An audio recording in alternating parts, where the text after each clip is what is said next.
2004 Disneyhand Teacher Awards. Tonight, we proudly honor 39 of the finest teachers in America, extraordinary educators who inspire our children with creativity, imagination, and dedication. Please welcome the Disneyhand Teacher Awards Class of 2004. From Delta Junction, Alaska, Cindy Lou Aloud. From Harrisville, Rhode Island, Charles Boucher. From Elma, Washington, Carol Boyer. From Waynesville, North Carolina, Melly Hamilton Cope. From Red Springs, North Carolina, Brian Freeman. From Dallas, Texas, Liz Gallego. From Bristol, Connecticut, Bob Gary. From Pittsburgh, Pennsylvania, Jason R. Harding. From Poway in San Diego, California, Julie Harris. From Macungie, Pennsylvania, John Hartzog.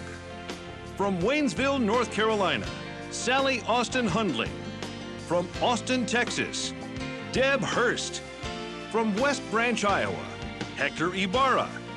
From Sauk Village, Illinois, Tammy Haggerty Jones. From Fond du Lac, Wisconsin, Jillian King. From Alpharetta, Georgia, Gail Janice Creer. From Medford, Oregon, Jason Coleman.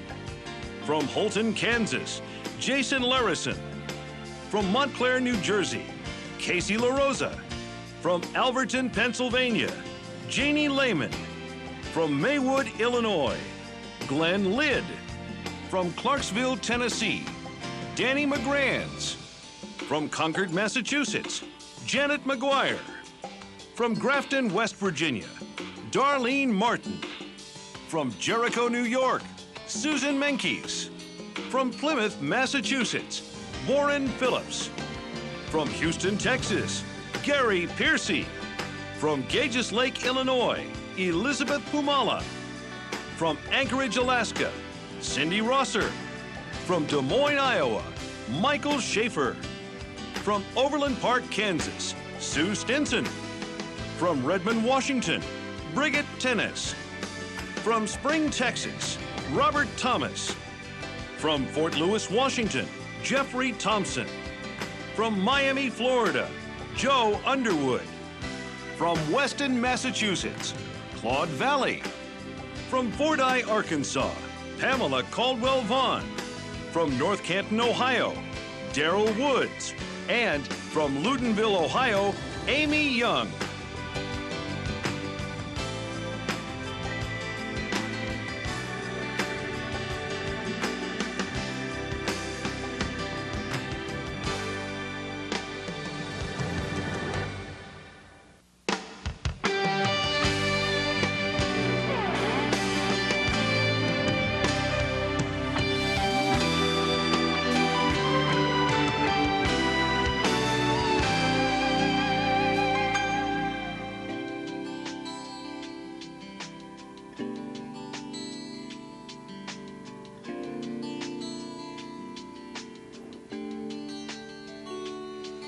When I walked into the classroom, I didn't know what to do.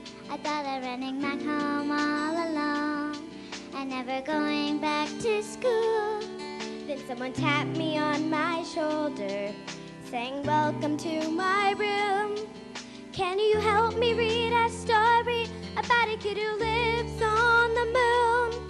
From the first day in the classroom, I've had a friend to help me see. There's a world that's fascinating, and it's just waiting out there for me. So we want to thank all the teachers who helped us every day, who wouldn't give up till our eyes lit up, so they knew we found our way. Raise your hand if you know a teacher. Raise your hand for the one you taught the golden rule, who let you into her heart, made you feel real small.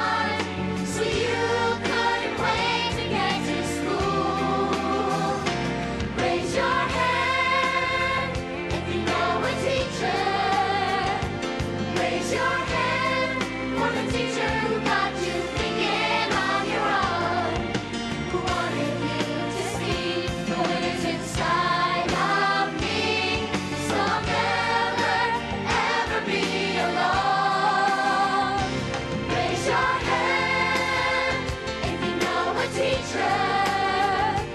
Raise your hand. It was touching your shake. We're all part of a team who's taught you how to think, to swim, not to sink.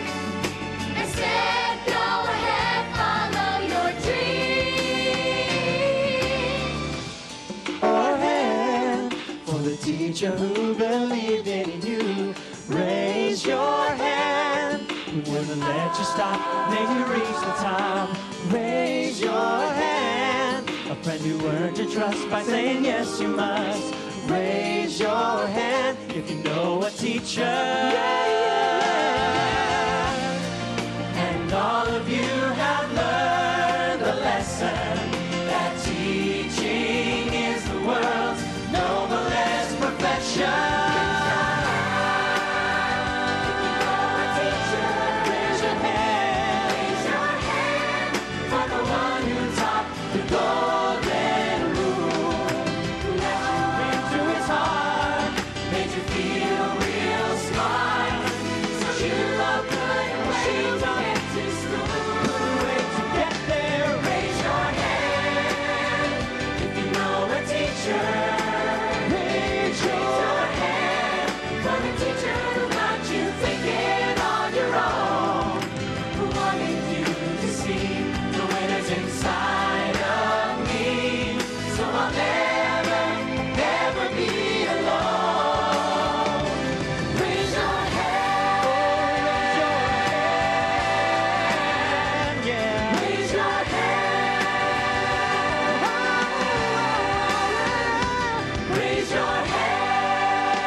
Ladies and gentlemen, please welcome a star of the hit series 24 and a former teacher herself, Penny Johnson-Gerald. Thank you so very much.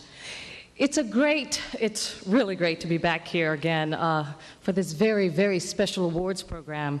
The teachers we honor tonight are truly deserving of the recognition. They are the unsung heroes in our society who work every day to educate, motivate, and guide our children.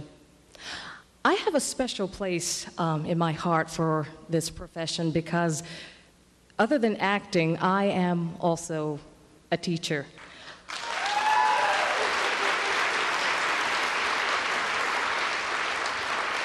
I have been a teacher for the performing arts for over 25 years at the High School of the Arts here in California. I've been an instructor for the prison system for some time. Not a member of the prison system, but an instructor of the prison system. And I've also been an elementary school teacher.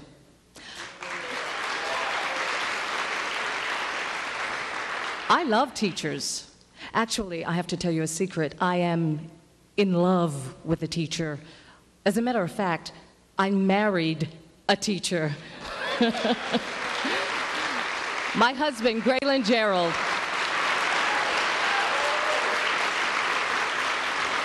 Although I have to say, he makes me call him Professor. He is a professor of music, so I say Professor. He likes it sometimes, Professor. I am not the only presenter this evening who has a personal interest in teaching. Every one of us is either an active teacher, a former teacher, or related to a teacher.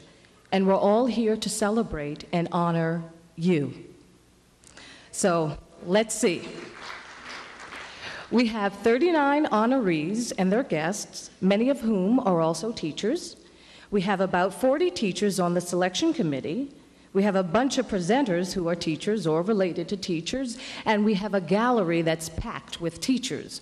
So here we are, the biggest teacher staff meeting I've ever attended in the coolest teacher lounge I've ever seen. Oh, yes.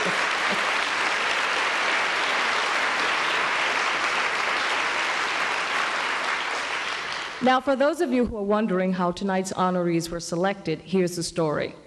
Every one of the teachers was nominated by a student, parent, friend, or colleague. Disney received over 150,000 nominations and sent applications to the nominated teachers in every corner of the country.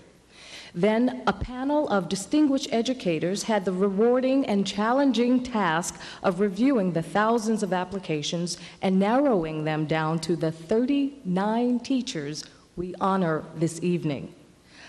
I believe there are about 3 million teachers in the country in grades K through 12, and to be one of the 39 is extraordinary.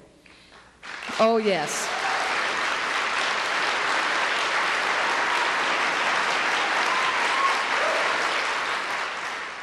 And we've divided all of the teachers into 3 general categories: elementary, middle, and high school. After we've met all the teachers in a category, we will present a special award to one teacher in the group as the most outstanding teacher in that category. And at the end of the evening, after we've met all of the 39 honorees, the teachers are to be put to work to vote for one of their peers, any one of the 39, to be the outstanding Teacher of the Year. Okay, let's get started in the middle. With 3 middle school humanities teachers and 1 middle school special needs teacher. Now, there may be some of you who think that middle school students are neither humane or special, but I can assure you that the teachers you are about to meet think that these uninhibited adolescents with raging hormones, infantile humor, and boundless energy are the most interesting and enjoyable students in the world. Let me show you.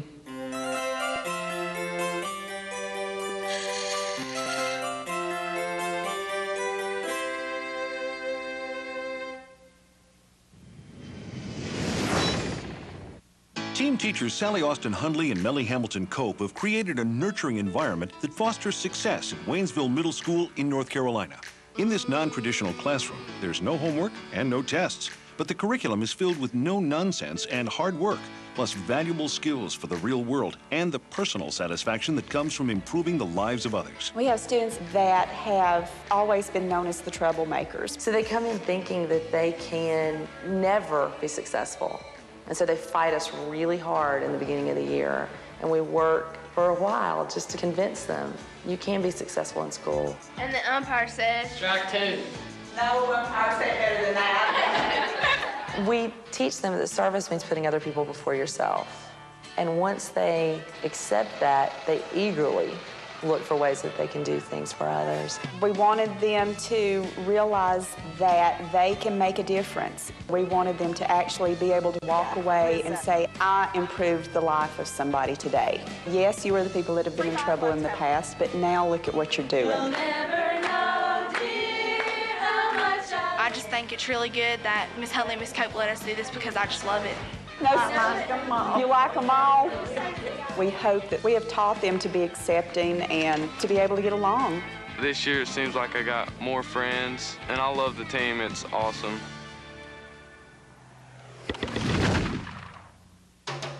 This may look like a field trip to the Metropolitan Museum of Art, complete with ancient artifacts from Egypt and Rome, but it's actually a collection of treasures handcrafted by the students in Casey LaRose's social studies class at Mount Hebron Middle School in Montclair, New Jersey. I was determined to make sure that I would bring excitement to social studies. I try, as a rule, to have different activities that reflect the different intelligences of my students. This part right here is Greco-Roman. Which part do you like the best? I like the helmet. I like the helmet, too. It's so much fun because, like, in other class, we just sit in rows and just copy down notes. But in this class, you get to do different things. She's not like a normal teacher that just gives you an assignment and expects you to do it. She has conversations with you. I think it's important for students to know that everything we do in our life can affect something later on down the road. You can really help them become the human beings that they're meant to be. In Redmond, Washington, Brigitte Tennis started her own public school within a middle school with an integrated curriculum featuring thematic learning, strong parental involvement, and high academic standards.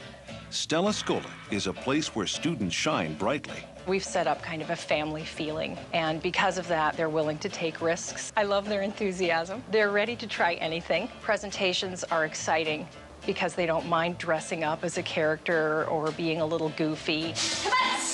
You can't ask your students to work hard unless you're willing to do that yourself. And so it's more of a partnership rather than a teacher saying, do this, do this, do this, and then I'll just kind of check off these boxes. Simsalabim. Learning is exciting, and they need to open their eyes and look around the world, and there's all kinds of things they can learn and question. She's so creative with the way that she teaches, with all those projects. She does a lot of hands-on activities, like the archery thing. We could have just studied how they did it. Instead, we got to actually live it. We want to teach them to be confident young people so that they can move on, make their own discoveries. If the kids come in the door happy and they want to be here, even if it's hard sometimes, that makes me feel good, and I know I must be doing something right.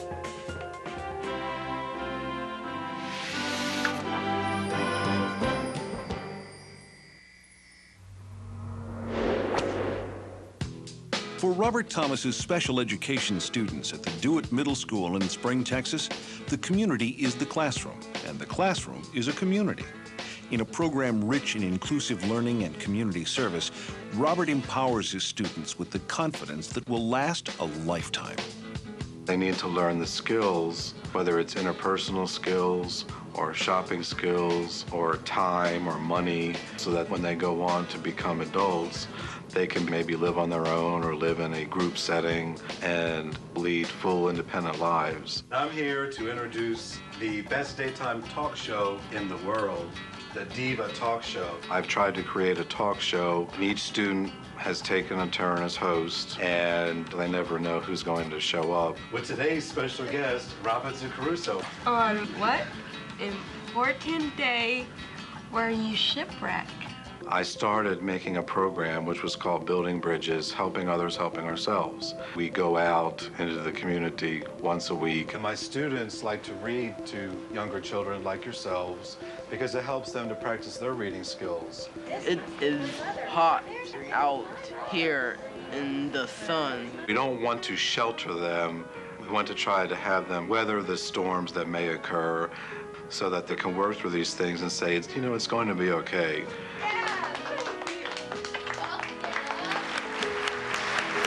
Please welcome middle school humanities teachers Mickey Cope and Sally Austin Hudley, Casey LaRocas, Bridget Tennis, and middle school special needs teacher Robert Thomas.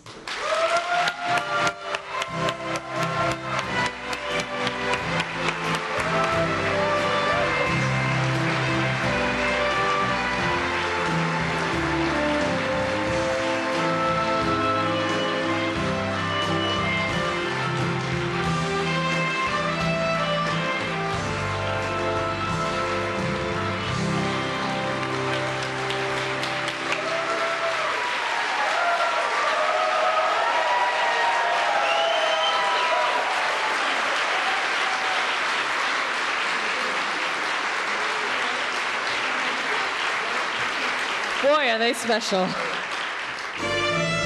Congratulations.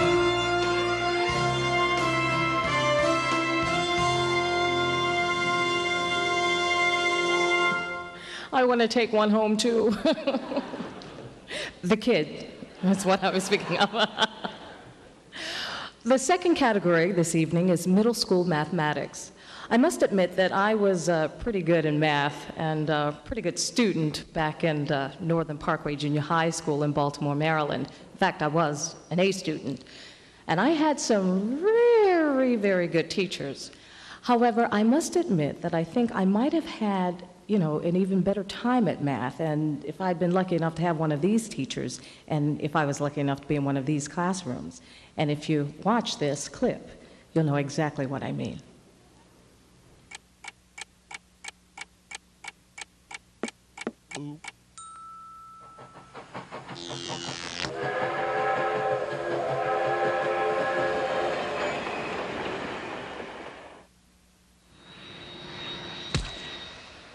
He's just a fun-loving guy. Kind of crazy. He knows a lot of stuff. He does things different. He tries to get everybody involved. He does such a great job teaching. Hold on to your calculators. This is John Hartzog's math class at Eyre Middle School in Macungie, Pennsylvania. It's a kinetic environment where fun and games add up to non-stop, high-energy learning. We have so much fun in this class. It's always a goal to get them to love math, and that's why you see all the stuff in here and all the stuff that I do to try to make it fun and silly. He has all these cool signs around the room that tells us all the stuff to do. And we have challenges. How about this one? Oh, I think we have a winner. Table A. I need all those different activities going on to keep them pumped up. If I catch myself doing something for too long of a period, I know I'm losing. I am a firm believer in the cooperative learning, cooperative teaching. I'm not the only person that has the knowledge. The people sitting right next to you in your teams, many times I bet they can help you. When you get to the real world, you have to work as a team. And I love sharing stories with them about life and how you don't have to be an Einstein, but if we work hard, we can accomplish things. You're molding that brain, you're molding that person maybe forever. That's neat, you know, that they can come back and part of them is because of you. That's a whole different kind of thing. Education is a team effort in Janet McGuire's 7th and 8th grade math classes at Neshoba Brooks School. Her program emphasizes practical applications of the subject matter, and the players include parents, students, and faculty. And everyone is glad to have McGuire on their team. Ah, you're thinking about a different combination. Girls very often will leave quantitative subjects much quicker than boys. So you have to have meaningful problems to solve. You have to have meaningful situations. To kind of tie it in with real life and know what's going on, how we can use it. What does this do for me in terms of helping me live my life? Doing some cooking activities, buying some stocks. So if your $8 stock goes up $2 and your $100 stock goes up $2, which one are you more excited about? They see that the questions that they're asking are broad enough so that there are lots of ways of answering them. So she's kind of taught us in life there isn't just one way. I think a lot of people are going to think, oh, there's only 8 ways, but can you have a hot dog plain? Ew. You don't have to eat it. You just have to do the math. There's no way that a cube root is going to inspire anyone unless it's presented in a way where it's seen as useful and strong and interesting. It's really awesome, and that's my job. There is no math phobia in Claude Valley's classes at Weston Middle School. In fact, for Claude's 6th graders, math is likely to be the most exciting thing they'll do all day. Ladies and gentlemen, boys and girls, children of all ages, it's time again for math. He makes everything so exciting. It's very important for them to see math as not this cold, detached memorization subject. We did a lot of math games. I've got the math circuit ready to go, and it's just a fun thing. It's a change of pace. It gets the kids moving in the classroom. I'm big on that. We added and subtracted positive and negative numbers and have the kids march back and forth on a giant number line. I like $25,000 pyramid because of all the games that I do, it gets them talking about mathematics. The number at the top of another number. When they learn to use math as a way of communicating, they really learn the true power of it. And I wear 2 primary hats, and that is a teacher of math who's supposed to show them that math is there in everything. But I've also got to help bring them along in their transition from elementary school into middle school. I learned from Mr. Valley that you have to dig deep in your heart and then you'll find the answer. Our job is to guide and to put them in a position where they can succeed without us. Mr. Valley's a great teacher and a great role model. Please welcome middle school mathematics teachers John Hartzog, Janet McGuire, and Claude Valley III.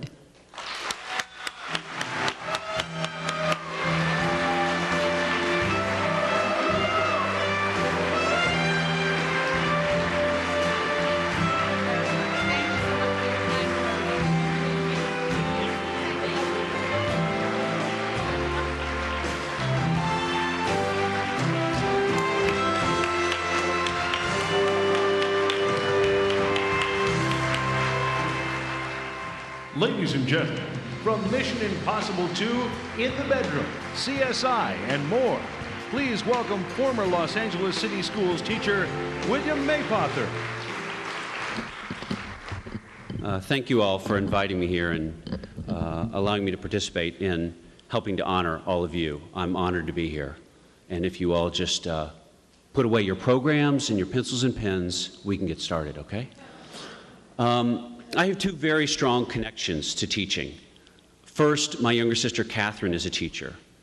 She started teaching English in Southern Africa and Namibia through a program called World Teach. And then she came back to the States and got her master's in education and then went back to Africa to train teachers. And currently she is director of education for the Blue Apple Players in Louisville, Kentucky, teaching drama and youth theater to at-risk children.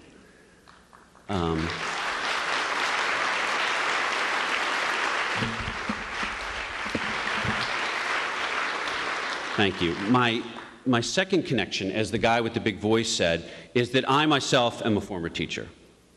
For several years, I was a substitute teacher for the, for the LAUSD in East Los Angeles middle and high school schools, teaching, all the subjects. Thank you.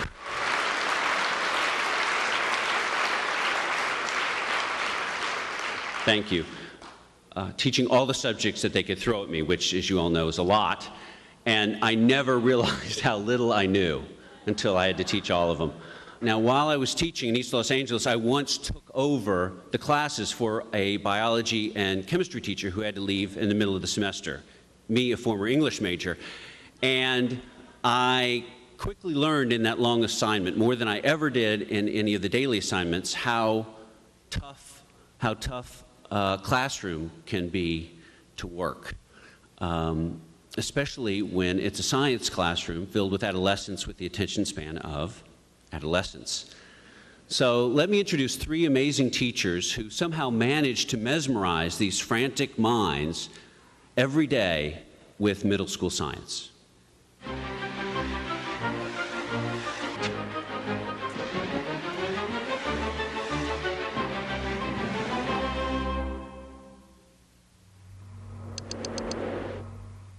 In 2003, oil was discovered in Iowa. No, not in the ground, but in Hector Ibarra's science class at West Branch Middle School.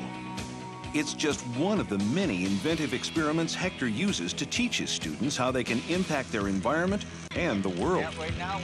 By taking water, you can actually produce energy. Curiosity is an extremely important element in any classroom because if a student isn't curious, he's not going to want to learn. And if you have materials that engages a child, they're going to be more interested in what's going on. They're going to ask questions. And those questions can be answered by them through the experiment that they're going to be doing. About 90% of the oil is removed by crushing it. So what were you doing? Trying to make a law to prevent oil filters in the landfills. I do believe that in my classroom, science doesn't end with a bell. Many of these students take their projects home, like with the solar cars. And these are sixth graders that are out there learning how a car works with the gears, with the pulleys, and that's a really, really important part of kids, doing hands-on things, seeing results, and then modifying those results to attempt to make them better. I made this car in science class, and I enjoy science with Mr. Ibarra, and I look forward to the challenge every day. At Woodworth Middle School in Fond du Lac, Wisconsin, Jillian King keeps her 7th and 8th grade students excited about science by making them think outside the box. With her sincerity, humor, and creativity, Jillian inspires her students to succeed. What got me into teaching was I struggled as a learner, and no one really connected with me. I realized that that's the kind of thing I wanted to do to help a student. She makes it really easy to understand stuff. She's a really creative person. She won't let you slack off or anything like that in class, which, I mean, who would? When I do a lesson or I do an activity, I want to take it to the next level. I wanted to say, oh, you should have seen the lab today that we did. Well, right now we're doing this murder mystery. That's pretty cool. We are examining fibers and hairs from the suspects. Trying to figure out which teacher of ours did it. You're analyzing it and comparing the two to see if Charleston was at the scene. Oh, okay. Okay?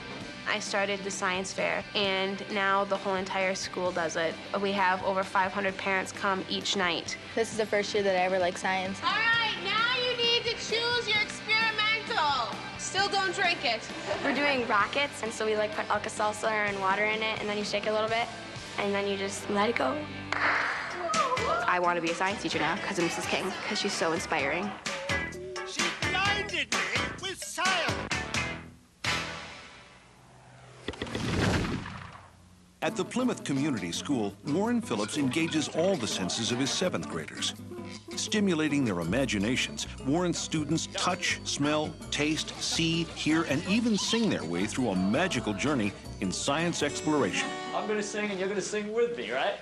Hydrogen and helium, lithium, beryllium. Boron, carbon, nitrogen, oxygen, and fluorine, neon. It's never boring in this class. There's always a surprise. Water has both a positive and a negative end, right? Let's try it and see. If you can instill motivation into another person, wow, that's got to be the best. Oxygen. There's 8 protons. Very good. This school was originally built with a TV studio. Setting a challenge for myself, I thought it would be a good thing to get involved in that. Hi, I'm Vanna Moore. And I'm Nikki Dayhill. And this is the PCIS News. We work Tuesday, Wednesday, Thursday. It's shown on Friday morning to the school.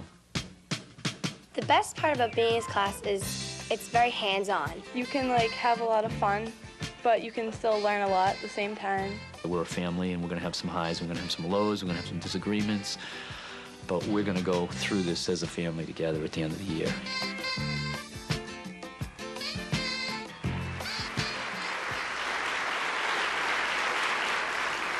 Please welcome middle school science teachers Hector Ibarra, Jillian King, and Warren Phillips.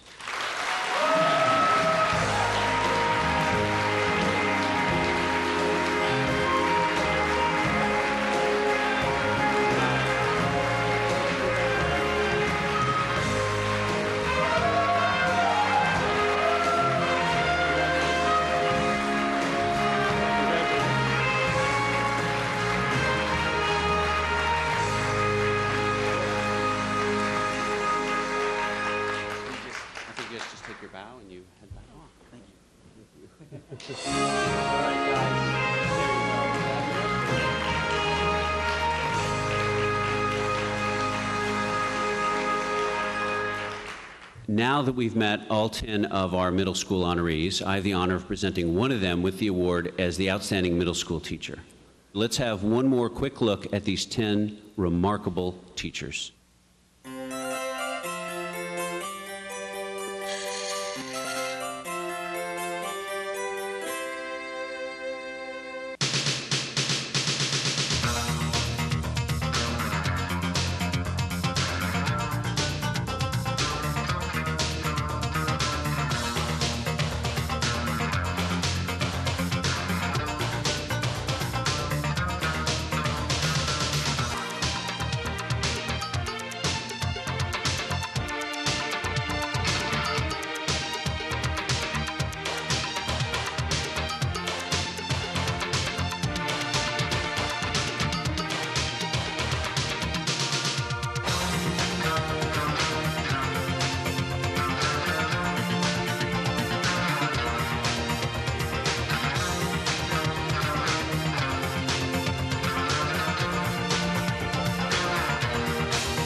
May I have the envelope, please?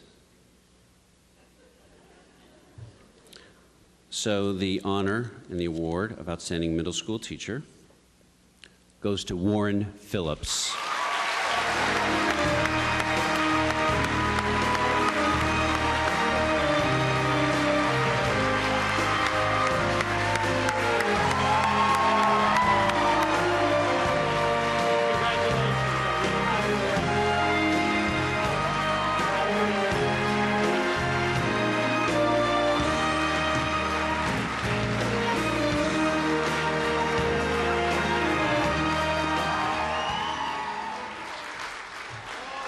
My primary guest.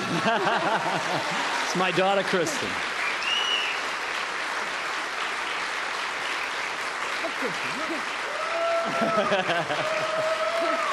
On the bridge string. Thank you. You might be sorry you gave me a chance to talk. Not really, I'll be very brief. I left so many incredible teachers at Plymouth Community Intermediate School when I came. I definitely had that why me, who me feeling before I left. And my administration has been so supportive all these years. I've never had a project where I started and they've said, don't do that. And that is amazing when you think of some of the circumstances that happened at school. All right, I'll tell you a funny story. One of my TV shows was police dogs, but I forgot to tell the principal the police dogs were coming. And the interesting part was that the man who I invited all his friends. So we had all the police dogs from 5 towns come to our school in cruisers with lights on, out in the woods where they had hidden some, pretend drug where the police dog could find. And my principal came up to me rather quickly. He said, "There's something going on I should know about." Oh, thank you very much, and I'm so honored. I'm so honored to be selected from these great people that are here too. So this is unbelievable. Thank you very, very much. I'll try to do you proud. Thank you.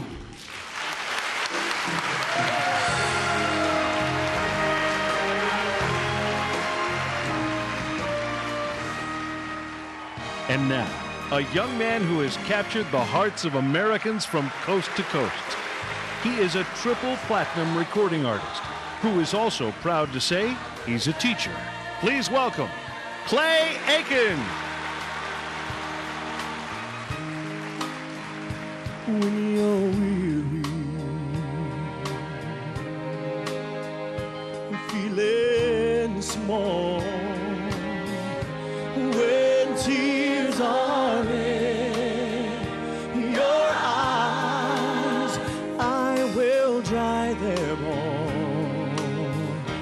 I'm on your side. Oh, when times get rough.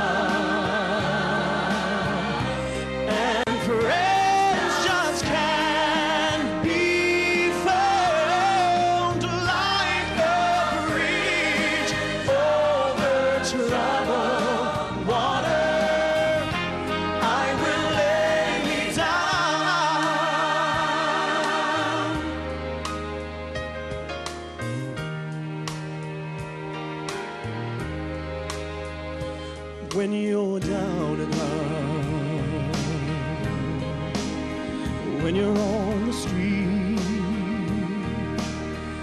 when evening falls so hard, I will comfort you. I'll take your part. Oh, when darkness comes and pain is all around, like a bridge over troubled water, I will lay me down like a bridge over troubled water. I will lay me down.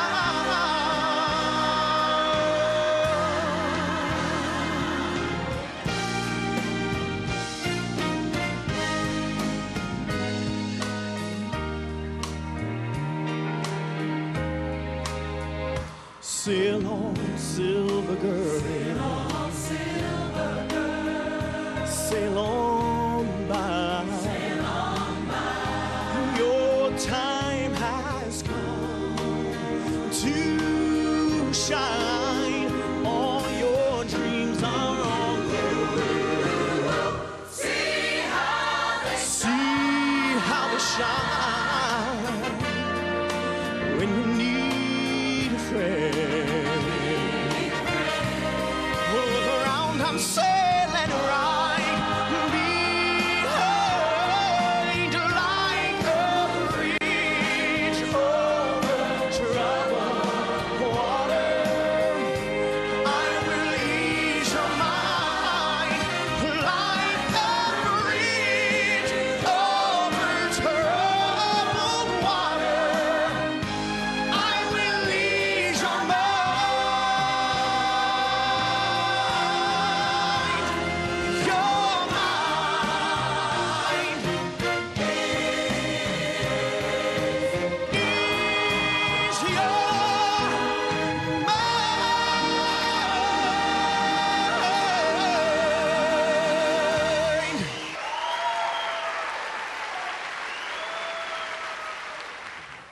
please welcome the star of the PBS miniseries American Family, Kurt Caceres. Joining Kurt is his mother, Marcia Heinzman, a Spanish teacher at Hogan Valley High School. Hello, hello, hello. How am I supposed to follow up that Clay Aiken performance? That was, I know everyone loves him. It's brilliant, it's brilliant. What a treat it is for us to be here tonight. I've never been on stage with my mom. Thanks for inviting us. Yes, thank you.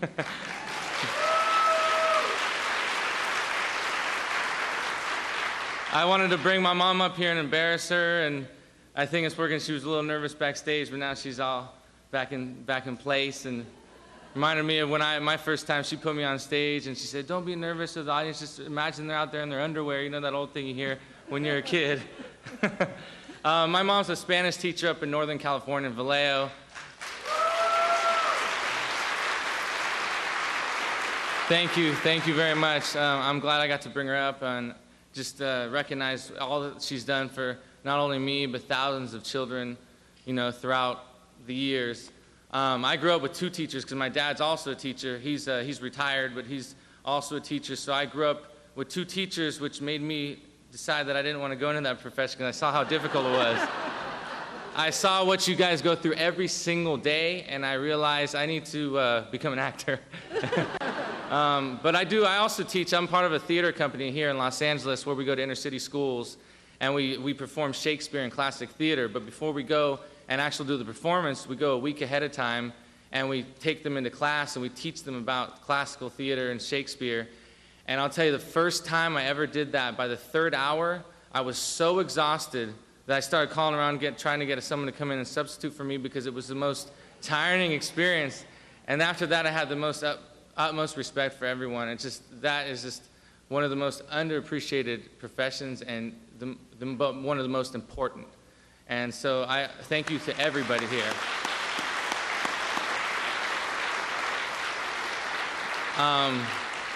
Thank you. Yeah, growing up with two teachers, I had to do a lot of homework. I'd sit home on Saturdays and Sundays while all my friends were out playing, and I had double the homework from anyone else. But Mom, she'd never cut me any slack at school or at home. Why should I? You could handle the work. Well, I was a good student in high school, though, wasn't I, Mom? I say you could handle the work. I didn't say you did the work. Mom, now I'm embarrassed. Podemos hablar después del programa. Okay, I guess. Said we'll talk about it after the show. I'm in trouble. In the meantime, I think we should show everyone the three high school humanities teachers and the high school special needs teacher who are members of this year's class.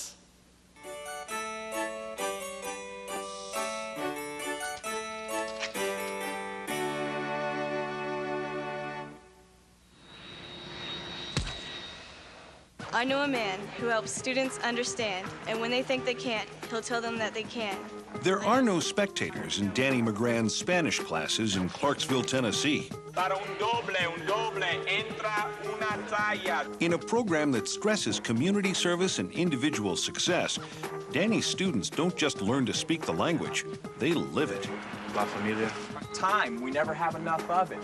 Love, it breaks our heart. We learn life, and at the same time, we apply Spanish to it. Perfectamente. Which one are you going to protect the most? The one that seems to be the most precious is the one that we invest very little time, and it ends up breaking. The Hope Club does things that other people wouldn't normally do. We sent money to the orphanage for the little girl that we sponsor. We have made a commitment to sponsor her financially until she's 18. Esta clase es muy divertido. You will get involved. You will say something. Then when he gives you a compliment on your speaking, you know he really means it. Para su salud excelente. They have to leave here with new knowledge every single day, or with a new talent that will impact their lives forever. I have a hero, and this may seem uncanny, but this person has meant the world to me. This hero's name is Danny. You shouldn't have done that. You make me cry on the camera.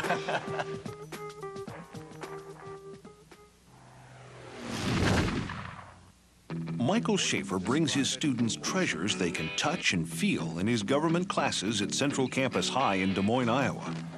In a classroom filled with authentic African costumes and artifacts from ancient civilizations, every day is a new experience in Michael's world of endless discoveries. One of the goals that I have in particular is to have my kids not be observers, but we want them to be participants. We want them to be on the page in our textbooks under the heading, Make a Difference. He opened a lot of doors that I don't think we would have had if we wouldn't have been in this class. Since I was part of the Youth Symposium, I applied for a World Food Internship, and so this summer I'll be in Brazil doing research for 8 weeks. It really made me appreciate what we have here. Market's open. Is anyone else selling? $100. It's a different show every day for them. We're in an African art museum right now. It's a wonderful way to bring the world to the kids and to share what I know about the world. I love his stories about where he's been and what he's done when he's there, because that just, it makes me want to go there, be more like him, and achieve goals. I want to inspire the students. I want to stimulate their curiosity. I want them to seek things out in the world. I want them to make a difference.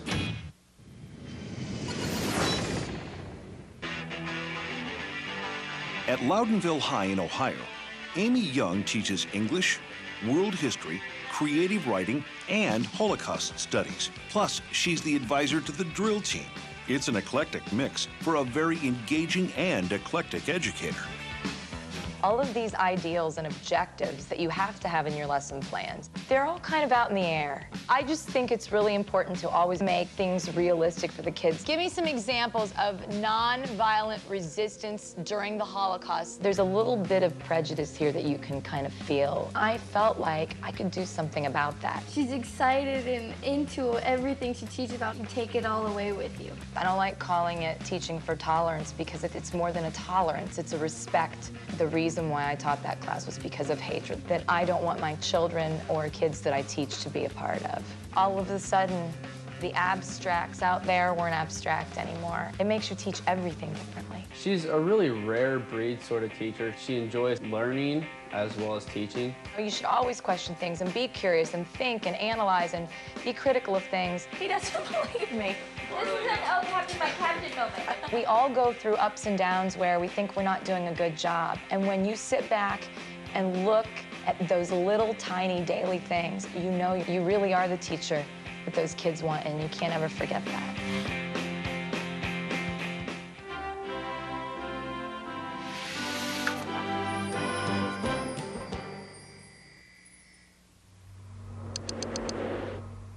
At Mill Springs Academy in Alpharetta, Georgia, Gail Janice Creer works with ADD, LD, and ADHD students, most of whom have never succeeded in school.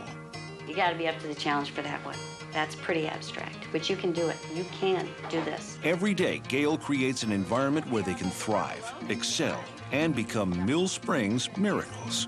Through their lifetimes, they've been in trouble, put down, thrown out of the classroom, but they have such fabulous gifts to give. They're so smart. I kid them a lot about having a genius for justifying their opinions, because they've been justifying it since they could speak.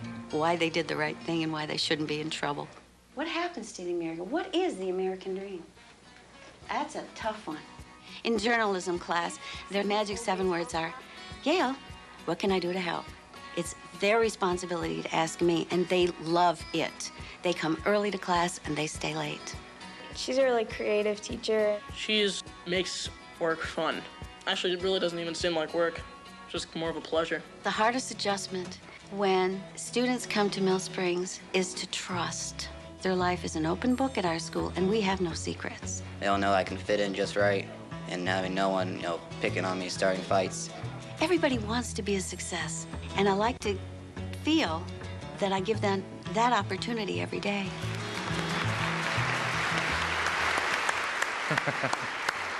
Wonderful. Well, please welcome high school humanities teachers Danny McGranz, Michael Schaefer, and Amy Young, and special needs teacher Gail Creer.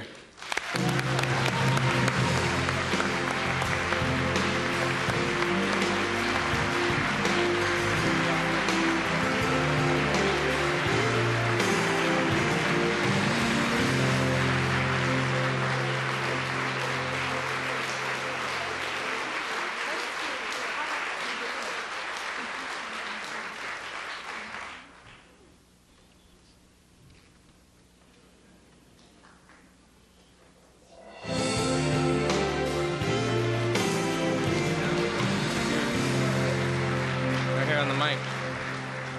Our second category is high school math. Right, algebra, geometry, calculus, all those things I didn't do too good at. She got me tutors all going through school, and I still couldn't do it. It's one of those subjects. But here are two teachers who bring their very distinctive and personal styles into the classrooms. Take a look at these masters of high school mathematics.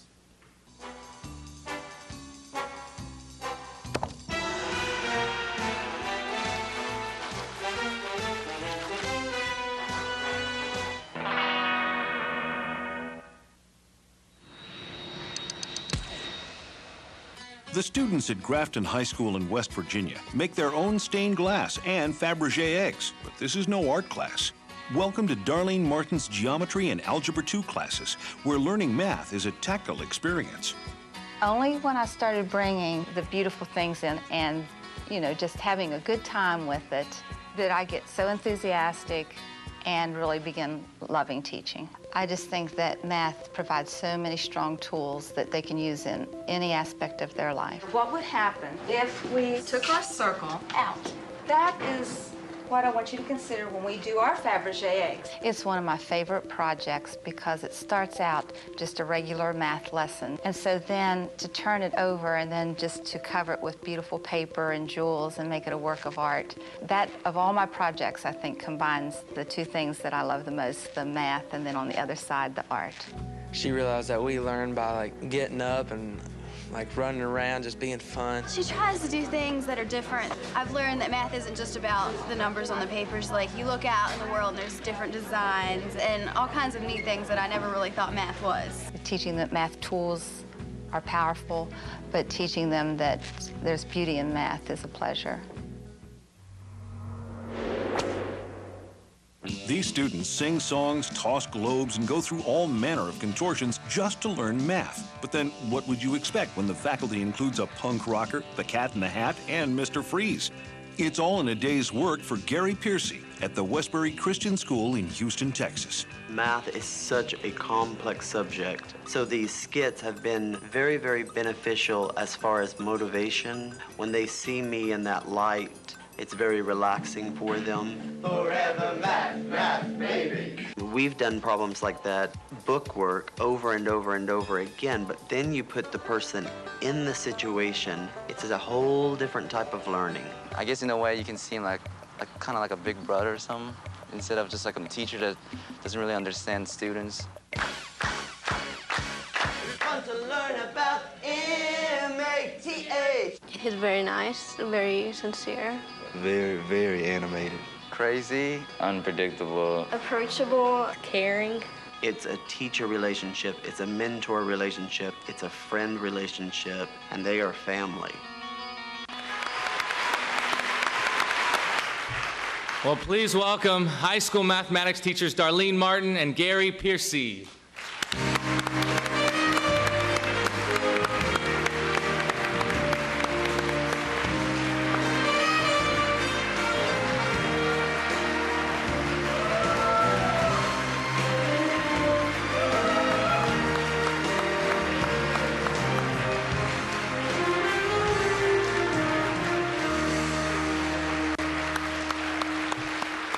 Standing ovation. Give me an M-A-T-H. That's a new one. I've never seen that one before. Congratulations.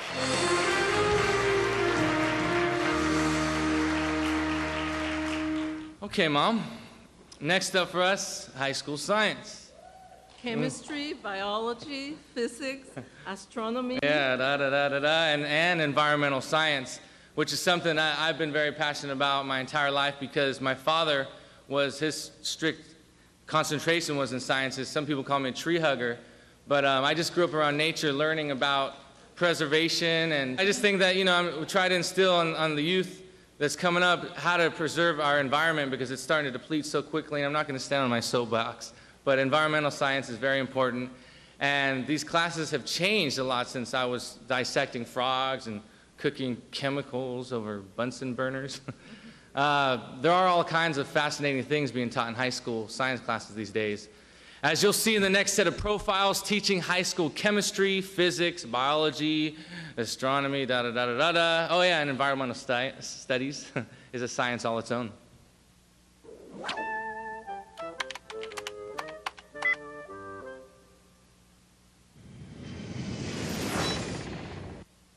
At Proviso East High in Maywood, Illinois, Glenn Lidd infuses his chemistry classes with an electrifying blend of science wizardry, making sure his students have almost as much fun as he does. I've never had such a fun class. He seems like very enthusiastic about what he does. He's not a big guy, but he walks tall. And he's just an awesome teacher.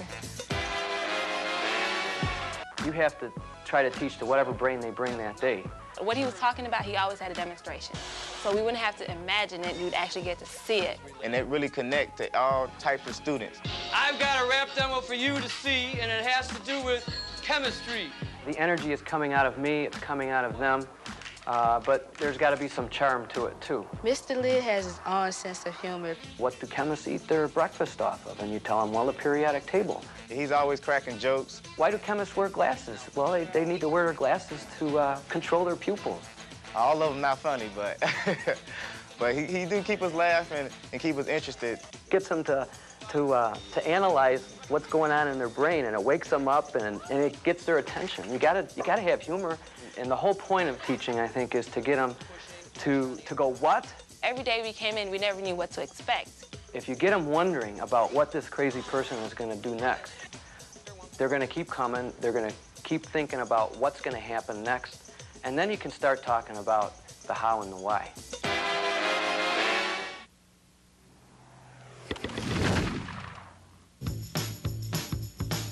You may think that NASA is headquartered in Houston, but the future of space exploration may lift off from Pamela Caldwell-Vaughn's science class at Fordyce High in Arkansas, where Pamela is pushing her students to reach for the stars.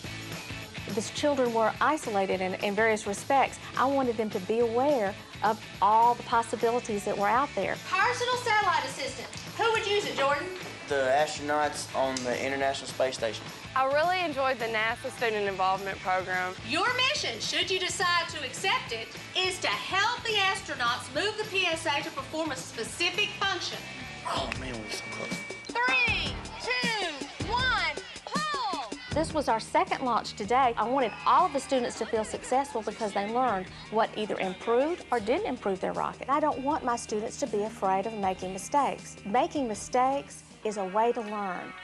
Ms. Vaughn, make sure that you know that you can do anything if you just set your mind to it. Well, when students leave my classroom, I hope that they're more aware of an option that they weren't even thinking about before. I'm really thinking about going to be a surgeon. She has a passion for teaching, and it's contagious. I want them to know that they had a teacher that cared about them personally. For that few moments, I've been allowed to touch their lives.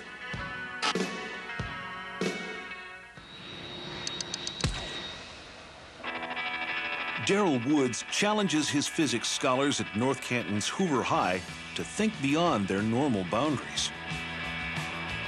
In Darrell's classes, the only failure is failing to try. I'm trying to break in my classroom the traditional science thinking. Common everyday household experiences are easy to bring in. Rubbing a glass to produce a unique sound, talking about why a microwave works. It's hard not to teach it as a hands-on science. By doing this, I'm making the balloon negative, and my hair becomes positive. He shows you things that relate to the real world. He makes it so much fun to learn, and not a lot of people go that extra mile to do that. The Van de Graaff generator is actually a fun tool. That curiosity of wanting to know, and that's the curiosity I want to build on. Right now, I just need somebody not afraid to get shot. Fully take one on. Let that puppy charge. I can feel it. Just by meeting him, you can tell that he's a totally different person as a teacher. You have to find some way to make that knowledge important to the students so they want to be there. I've always said, the day it becomes a job, I need to retire. But as long as the love and the excitement's there, then I can teach.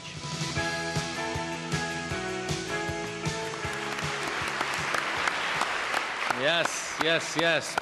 Well, please join me in welcoming high school science teachers Glenn Lidd, Pamela Caldwell-Vaughan, and Darrell Woods.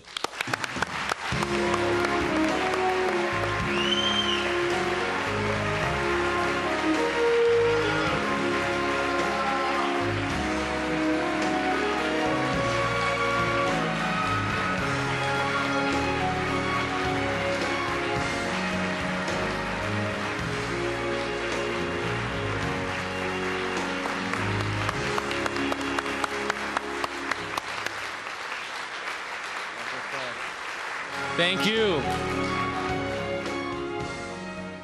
From the new HBO series Entourage, and a graduate of Boston Public, please welcome Courtney Peldon.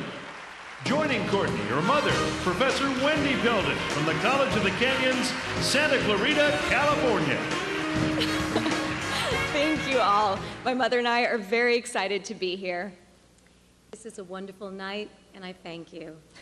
As you can probably imagine, with a mother who is a university professor at College of the Canyons teaching public speaking and oral interpretation, my sister and I grew up in a home where education is very, very important. And teachers, especially great teachers like you, are loved and revered.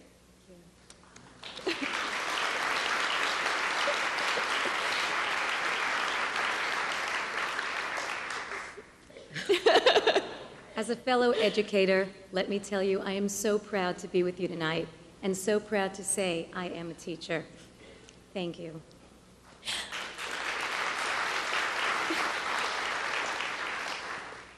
My sister Ashley and I are both actors, and we started out very young, but a college education was always the goal. With Mom and Dad, our acting careers have always been sitting at the back of the class while our education was right up front. As it should be. Yes, Mother. And we're almost there, too. Right now, we're working on degrees in psychology at Skidmore College in upstate New York.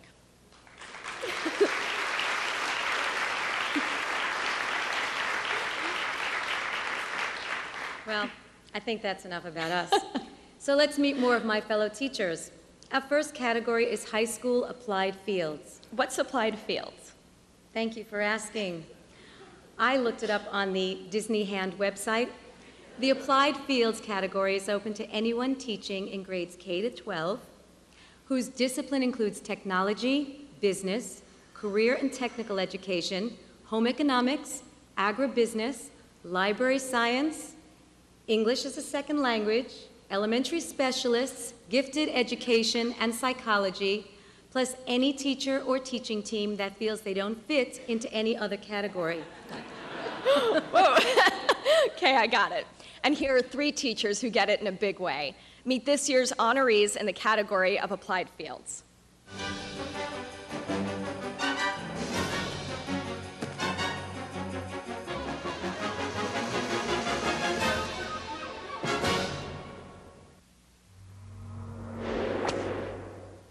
In the rural community of Harrisville, Rhode Island, Charles Boucher's classes extend far beyond the walls of Burrillville High School. Whether they're working with the state police investigating a crime scene, developing and presenting their latest engineering designs, or producing their own high-tech computer animations, Charles's students are learning to solve real-world problems. What we have is a crime scene. You have to use your skills to find the clues and factual data that can be used in court. We want the evidence that we find to lead our investigation. When we do forensic science, you know how the body works, you know the environmental concerns, you understand toxins. So if someone gets poisoned, how does it manifest itself? Not only do they understand the forensic aspect, they understand how the organs were affected, they understand what the diagnostic process would be. This is thinking. I love him. He's my favorite teacher. Pasco Utility District is going to... They have an opportunity to interact with a client. We are making an instructional video for the water conservation kit, which is being handed out to the town. He's just dedicated. He gave up engineering to teach. He's always helping someone. In fact, we have to fight over him sometimes. When you have 60 kids and their parents hugging you and saying, God, thank you so much. That's the best part about being a teacher. There are no papers, no books, and no traditional tests in Jason Larison's agricultural education classes at Holton High School in Kansas. What you will find is a classroom electrified with laptop computers, instant access to agricultural discoveries, and lots of learning. I want to get rid of one myth right now. Agriculture is much more than the phrase I use, a lot of people use, is hicks, chicks, cows, and plows. We're a whole lot more than that. We purchased a wireless computer lab, so every student has a laptop computer in their hands. really trying to just have a state-of-the-art classroom and delivery method. Ag is ever evolving and ever changing. And so if we rely on textbooks on a shelf, agriculture is moving faster than that. We're going to do some what's called asexual cuttings on plants. They're going to start roots. I don't want kids to believe something just because I taught it to them or just because they see it on TV. I want them to see both sides of the story, realize there can be two sides of the story, and know how to go find that out. He doesn't give us a task and expect it to be done right away. He expects us to work really hard on it. I think that Mr. Larson really brings it to life, and he pushes us to our potential. And I think that without that, it wouldn't have the same effect. I'm happy he's my teacher. I couldn't have ever asked for a better teacher, but I'm even more happy that he's my friend.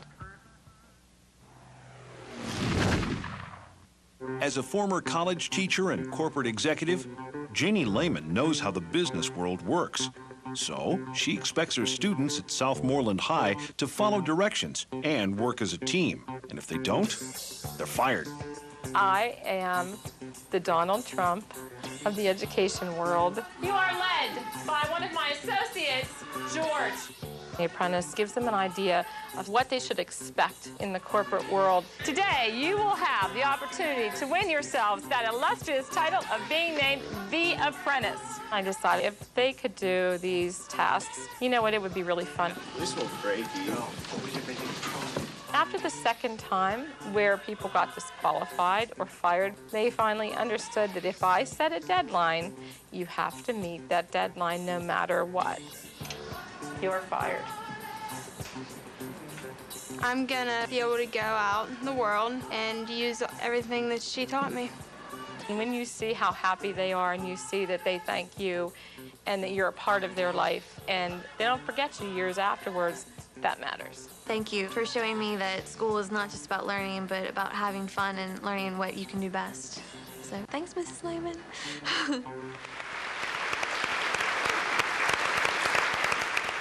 Please welcome high school applied fields teachers Charles Boucher, Jason Larison, and Jane Lehman.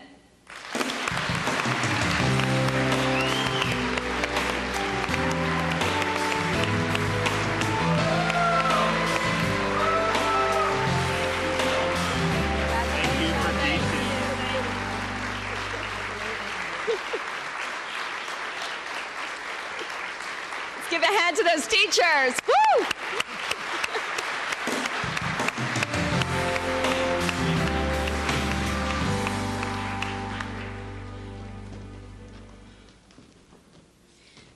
Our second category is near and dear to me and to all of the presenters on stage tonight, the arts. For many of us, the arts have been our sanctuary and our personal environment to explore and express ourselves. And as we all know, the arts are many times the first programs to be cut when times are tough. And that's despite the fact that the arts have been known to have a positive benefit to all levels of a young person's complete education. Courtney, you're definitely right, but let me share an observation that to me is very encouraging.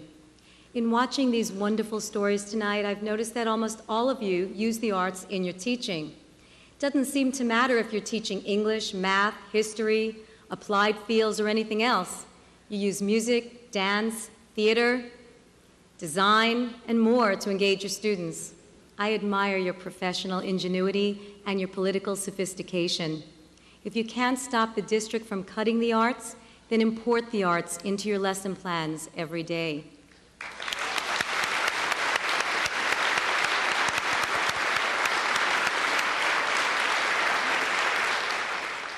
Here are the high school honorees in the arts.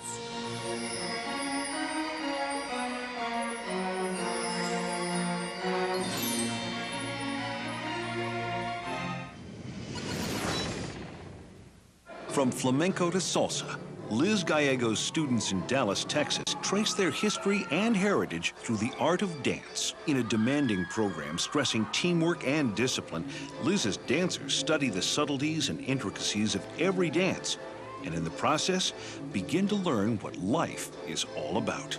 It's not about the dance.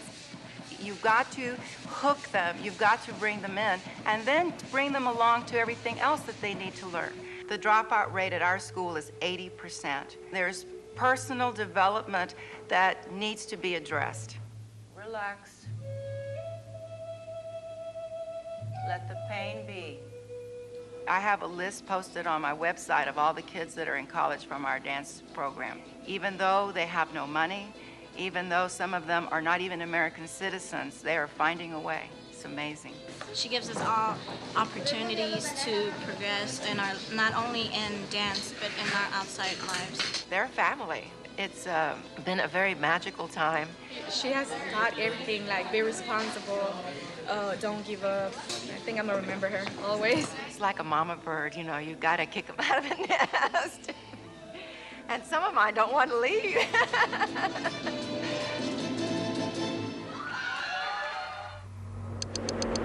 Tape's rolling, here we go, and action. At Miami High in Florida, Joe Underwood's students produce television commercials, cover sporting events, and broadcast a daily morning news program. For many of them, Joe's TV class is the #1 reason they come to school. I like this. This is what I want to do. It's the only thing that I feel passionate about. For some, it's a ticket out of a low-income environment into a rewarding career in communications. My motto of my program is real experience for real careers. What I do is I just try to get these kids ready for life. Take one, cue. I want to make it worthwhile for the kids to watch besides just when the prom's coming up. I've learned how to do camera, video. I've done talent, produce, editing. We edit our own spots. Listen up, everyone. You may be at risk of having HIV. Very good.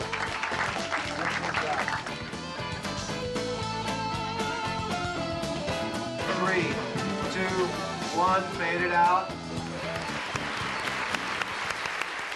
Please welcome high school arts teacher Liz Gallego and Joseph Underwood.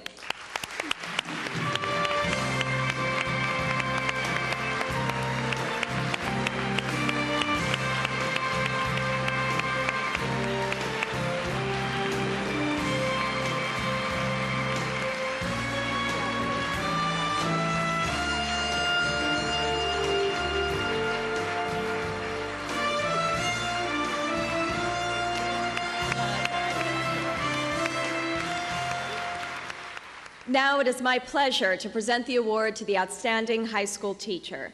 We've met 14 extraordinary high school teachers, and earlier today the selection committee was given the difficult task of selecting one of them as the outstanding high school teacher of the year. Did you say difficult? After seeing their stories, I'd say the task of selecting one of these 14 was impossible. As a reminder of who the 14 are, here's a quick recap.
Well, Mom, as the teacher in the family, I believe this honor belongs to you. Thank you. The Disneyhand Outstanding High School Teacher is... Thank you. This is really exciting. I'm up here with my mom.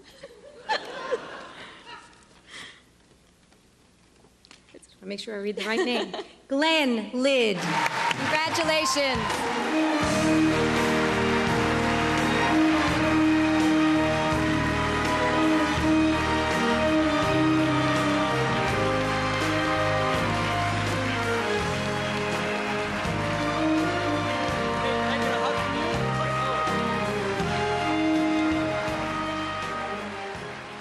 I'd like to thank a few people and just say something to this group. I'd like to thank that lady right there. That's my cousin, Candace Matthews. I'd like to thank Candace Matthews and her husband, Alan Matthews, both retired policemen with the LA Sheriff. They're my special guests. I'd like to thank my wife. I'd like to thank my wife for her patience because she couldn't be here. The man that introduced both of us, my best fishing buddy, retired librarian, died the afternoon before I got here, so she's there at his funeral. I hate to say that, but I just had to say something for my wife.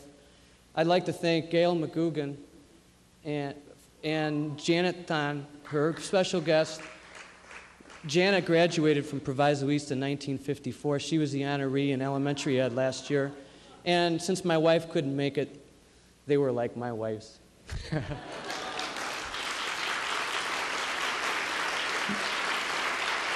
Most of all, I'd like to thank my mom, my dad, and my sister Laura because they made me who I am. And I'd just like to say something to all of you.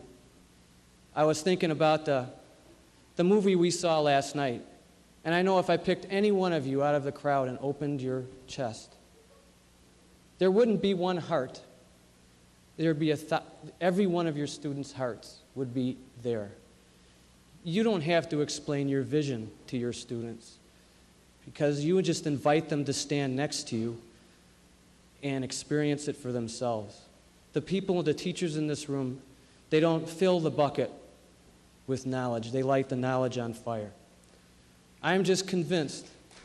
Maya Angelou said this. Maya Angelou is kind of somebody that I pay a lot of attention to.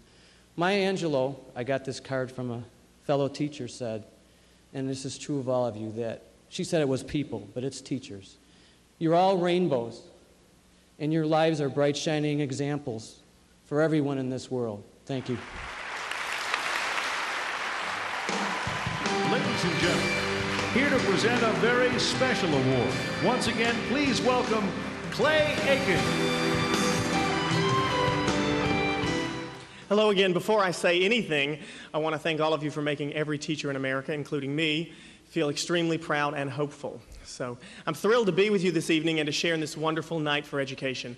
You know, before I got swept up on this roller coaster that I'm on, I was a special education teacher. And the fact is, I think of myself as a teacher first and a singer second. But whether it's singing to entertain or designing lesson plans that educate and enlighten, there's nothing more important or gratifying than making a difference in the life of a child. That's why it's so exciting to be here tonight to honor and celebrate the work of outstanding individuals who've dedicated their lives to bringing children the world.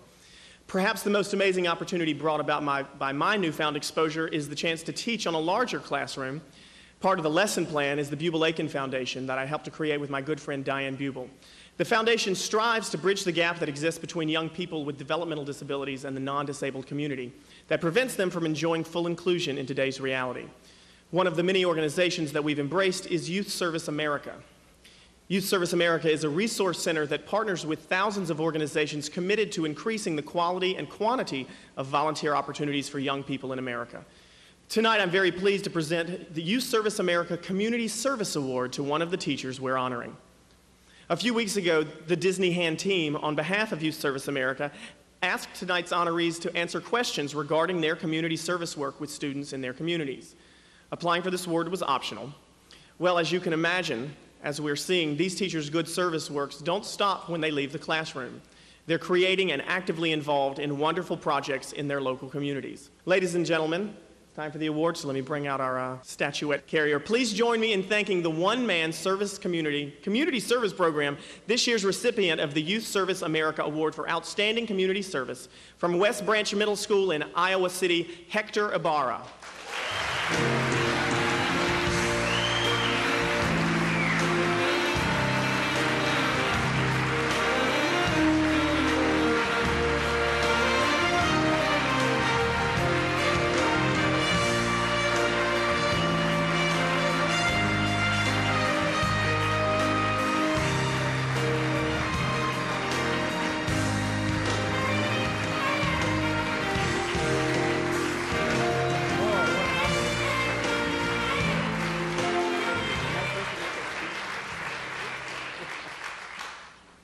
Oh, what a pleasant surprise.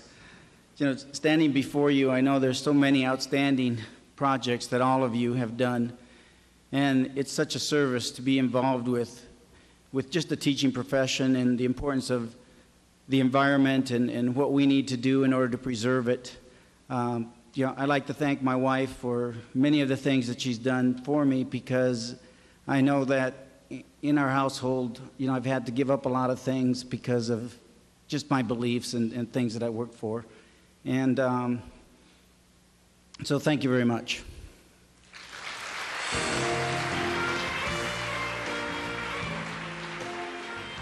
Ladies and gentlemen, from the Disney Channel's Even Stevens, please welcome Stephen Anthony Lawrence. Joining Stephen is Susie Friedberg, a mathematics specialist for the Fresno Unified School District. Susie, thank you so much for joining me on stage. I wouldn't have missed it for the world. I can't tell you how this night makes me feel as a teacher, and I'm so honored to be with all of those teachers out there. I'm almost speechless, and I'm kind of nervous. I've known you my entire life, and the last word I would ever describe you as is speechless. Well, Stephen, when you teach 6- and 7-year-olds, you better have something to say, or they're going to take over your class, and you'll never get it back, and you know what I'm talking about.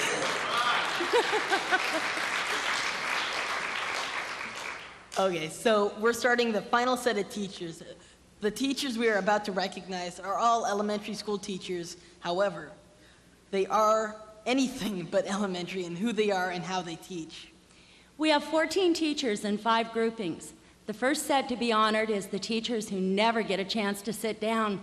And I suspect they probably wouldn't want it any other way. They're the 3 teachers of wellness and sports.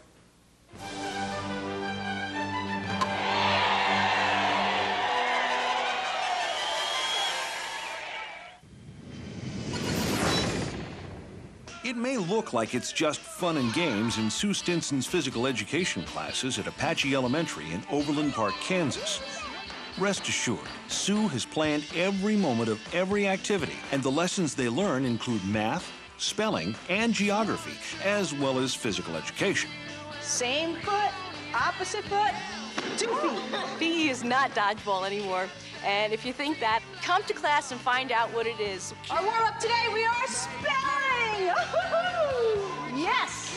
We're learning how to do math and spelling while we're playing, and they don't even think that they're doing classroom work while we're doing it, so it's a lot of fun. I like it.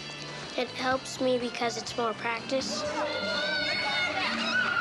You teach them how important it is to be physically active, and I stress to them that, hey, this is important for you now, not just later in life. Yes, 9, good job. I always make sure in all our activities, every child is successful at their own level. One child might be at a different level than another, but they're all successful, and that's the thing they feel good about.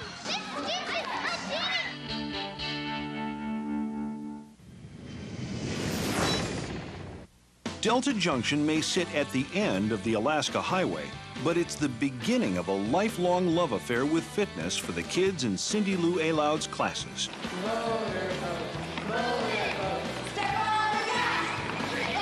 Most people think PE means physical education, okay? But to me, it means pure enjoyment. And what I want to do is to make movement fun for the kids. Well, ladies and gentlemen, boys and girls, welcome to Fitness Freeway. Yay! She makes it fun and it doesn't feel like exercise. Both the students you saw me working with today have autism. My goal is to get them to talk and to look at you. I need to make their exercises fun. Good job. We're trying to walk the distance of the Alaska Highway, which is 1,422 miles. They walk the perimeter of the playground and they get a popsicle stick every time they go around. Good job, you are awesome! Come on, jump a little higher. Come on, if you feel a little. Domo arigato. My goal with the kids, truly, is to encourage the lifetime fitness. Awesome! Give them a catch-up clap!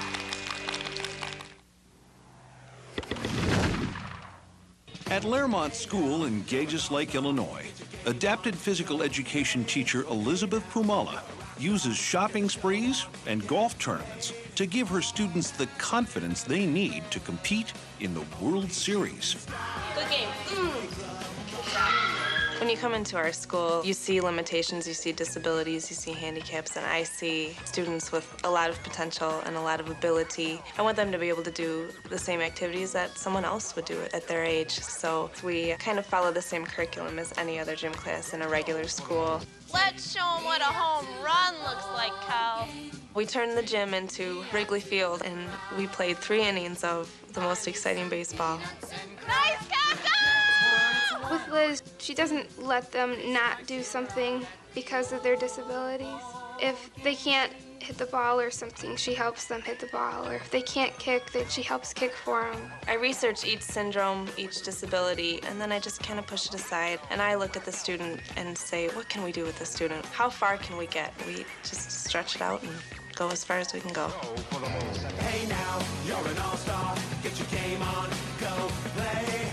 Only shooting stars break the mold.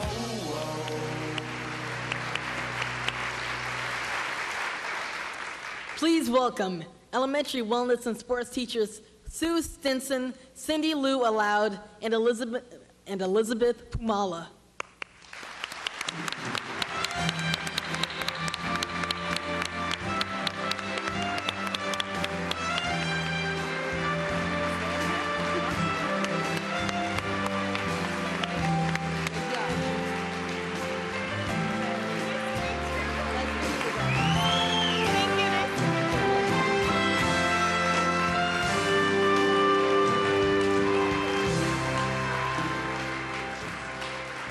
Give a hand for the teachers, guys. They really deserve it.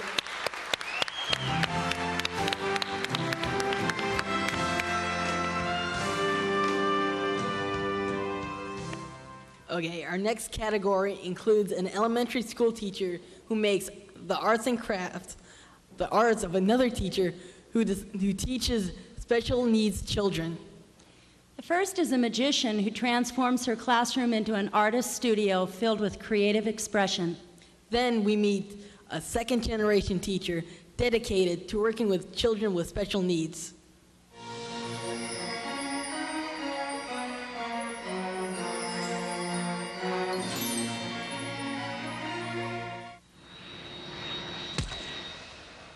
There's a reason the students call her Mrs. Magic at Candiac Elementary in Jericho, New York, where learning is a hands-on experience.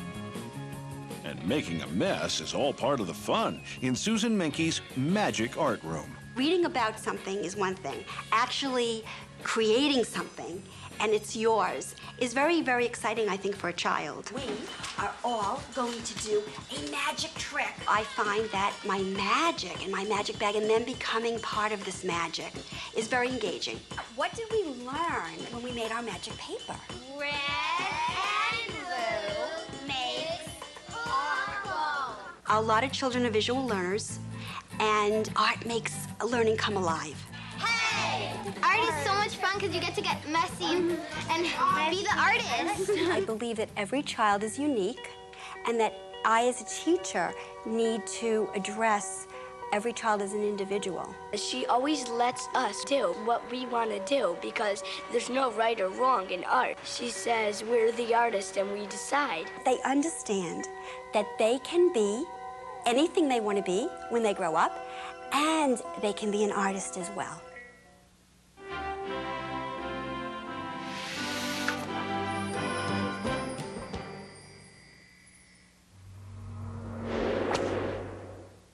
In Pittsburgh, Pennsylvania, Jason R. Harding describes his classroom as structured freedom. It's an environment filled with fun and games that lets Jason create an individual approach to each student's special needs. Are they all right? Yes.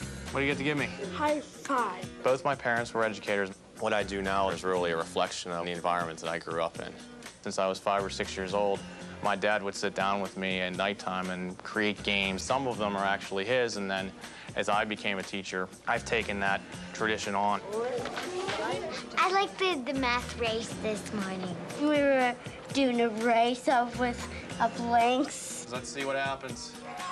Ashley's is right. Sometimes I create board games focused on themes that the children are interested in.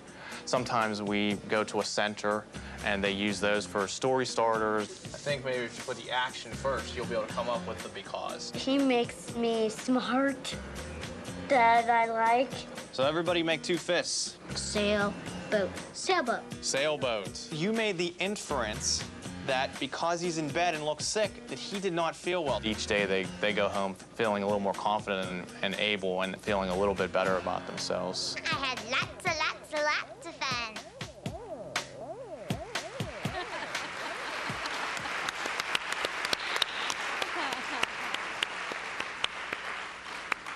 Please welcome Susan Menkes and Jason Harding.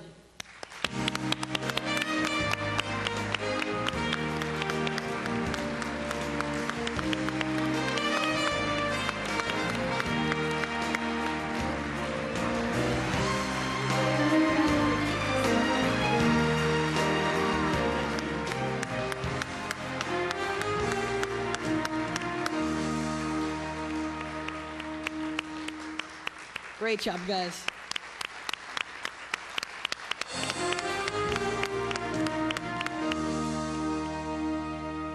Okay, now we're moving on to elementary intermediate. These teachers, as well as those in elementary, primary, and early childhood, have the same students all day long.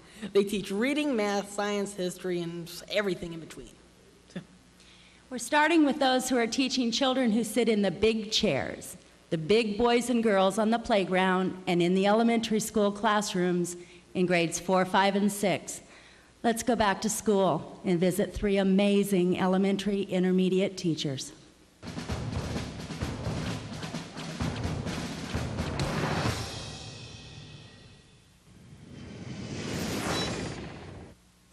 The students in Carol Boyer's 5th grade class in Elma, Washington, learn to appreciate the fragile ecosystem. And there's no better classroom than Mother Nature's. I get the kids interested. I hook them. I see a head moving. I've always felt kids need to be out. They need to be out in the field somewhere. It's funny, we live in this really rural area, but you'd be surprised how little the kids know about the natural world. I think I got interested in ospreys because here, there were only 3 osprey nests in the whole county. And right now, we monitor 10 nests. And I saw what it did for the kids. Besides the schoolwork, when there's a real world purpose to do something, it's different. You can make stuff happen. You can make a change. It's also affected their families. They quit putting pesticides on their garden, and they now have a compost pile. Just little things like that. It affects the kids, but the kids affects the families. Mrs. Boyer is not like other teachers. She has a really good taste of outdoor wildlife. She's very energetic about us kids understanding the role we play in the life cycle. What's going on? Mariah, tell us. If they knew that there was an adult who liked them just the way they were, I think it all starts with that. Then you can reach those other goals. You can reach those academic goals. You've got to think you can do it first. It's all about the experience. And in Bob Gary's 5th grade classroom in Bristol, Connecticut, the experiences range from being an owl surviving in the wetlands to an astronaut surviving a crash on the moon. You brought a life raft to the moon. On any given day, Bob's students experience the excitement, challenge, hard work, competition, and most of all, the pure joy of learning. The real impact is that they connect to it. So it's far beyond the book learning. There's a lot of life lessons that happen in here. Oh, somebody's starting to think outside the box. He's funny, exciting, active. He's like the Energizer Bunny. I think if you set the bar high enough, every kid tries to get there. And if they can't, you help them get there. Whenever you need him, he's always there for you. If you're in trouble, he'll help you out. My students are wonderful. I've always considered them my kids. And I want to be that anchor somewhere along the road. I want them to know that everything they did this year meant something, and that everything they do in the classroom has real meaning.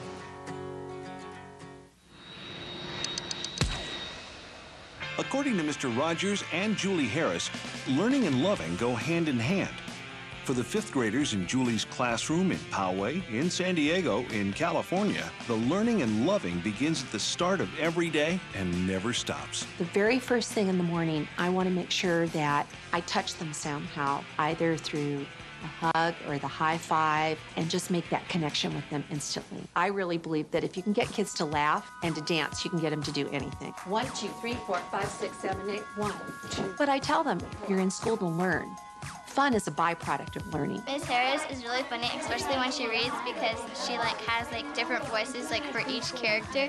For once, we understand, said General Anna. In my classroom, my expectation is that everybody is the very, very best they can be. And I tell them, I see greatness in your eyes, and you have to stick with me. You're going to work hard, and the pride that they feel and that self-satisfaction, that's what motivates them. She doesn't just teach, she thinks about our future and gives us ideas on what we might want to do when we grow up. Then whatever transpires through the end of the day, however hard it's been, however frustrated we may get, I want to end it with their laughing and being on a high point. Say goodbye now. Goodbye now. Join us in welcoming elementary intermediate teachers Carol Boyer, Robert Gary, and Julie Harris.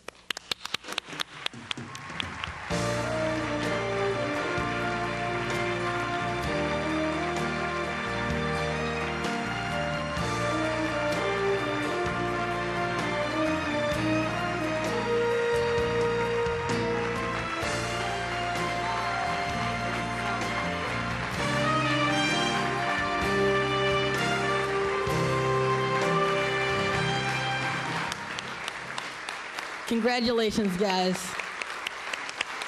These guys really are great teachers. Ladies and gentlemen, from Judging Amy and Deadwood, please welcome Timothy Amundsen. Eve Savage, Mrs. Filler, Mrs. Rhine, Ms. Wade, Mr. Peary, and Ms. Luna. These were some of the most important people in my life because they were my elementary school teachers. In fact, I had such a special relationship with my kindergarten teacher that up until her death last year, we continue to send Christmas cards every year. Now, Eve went to Central Washington University, where she got her teaching degree. And in about 1947, she met another young teaching student who would turn out to be the most important teacher of my life, which was my mom, Lois. And she's here tonight, and I'd like to say, hello, Mom.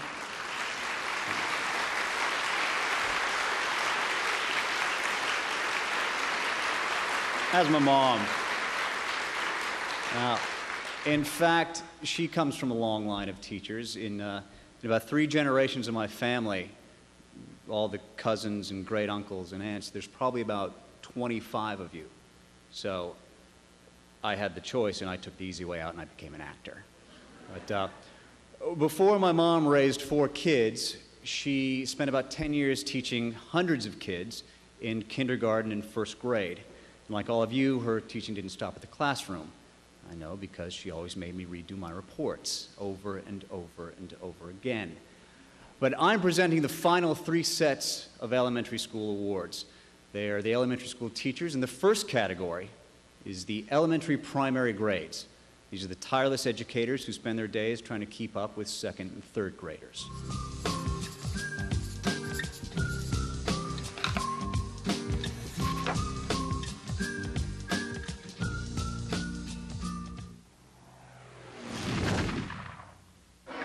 In rural Red Springs, North Carolina, Brian Freeman connects with his 2nd grade class through vitality, humor, and some wicked dance moves. Break it down. Break it down. Go Freeman. Go Freeman. I teach in a low-income school where the majority of my students have so many obstacles against them already in their life that I don't want learning to be an obstacle for them. I want learning to be magical and fun and exciting. Anytime you enter my classroom, you can expect to hear music being played as well as some bodies shaking and moving. This is the funnest class I ever had. We have dance steps that we use to learn spelling words. They associate the movement with the word. So by the end of the week, you have 90% or more of your students scoring 100 on their spelling test. I like when he dresses up as Granny. Granny used to plant seeds when she was a young girl. I not only try to teach them to love learning, but I try to teach them to love themselves. Once a child knows that they're important and that they're expected to do important things with their life, you'll see that they will excel in all areas.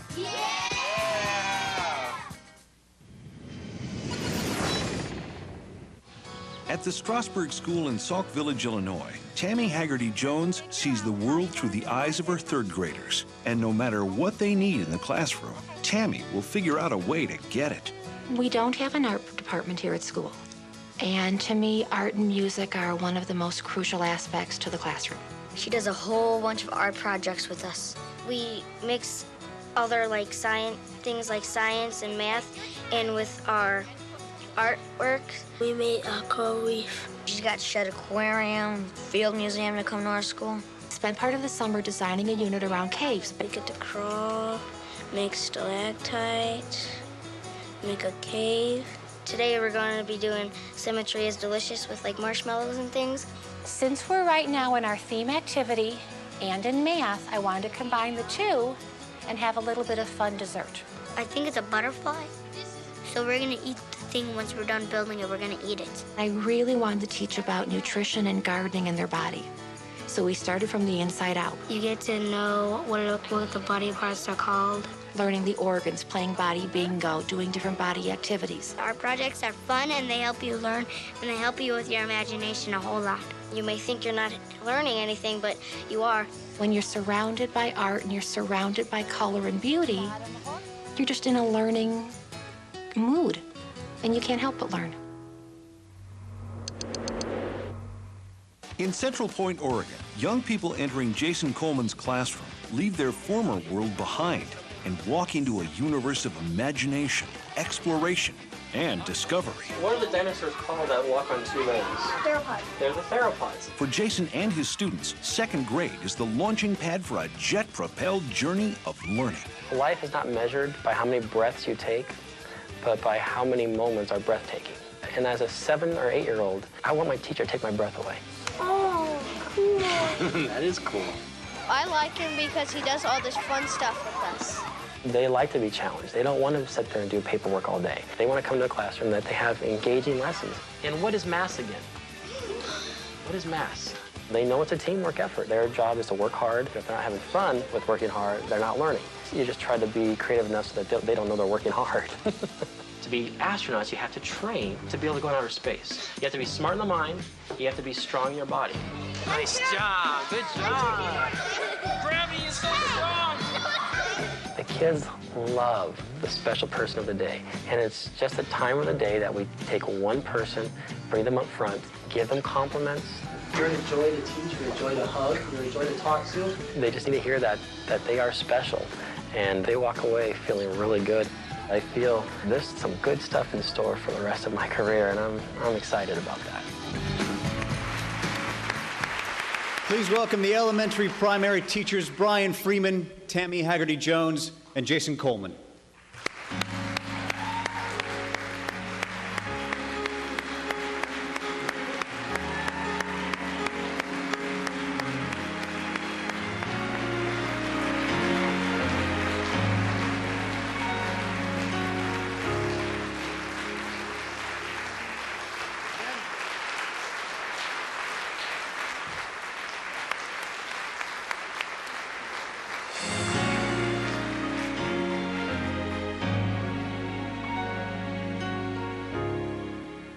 So on a personal note, I'd like to also thank my reading teacher, Mr. Filler, who helped me become a pretty wicked case of dyslexia, because that teleprompter, man, it'll get you.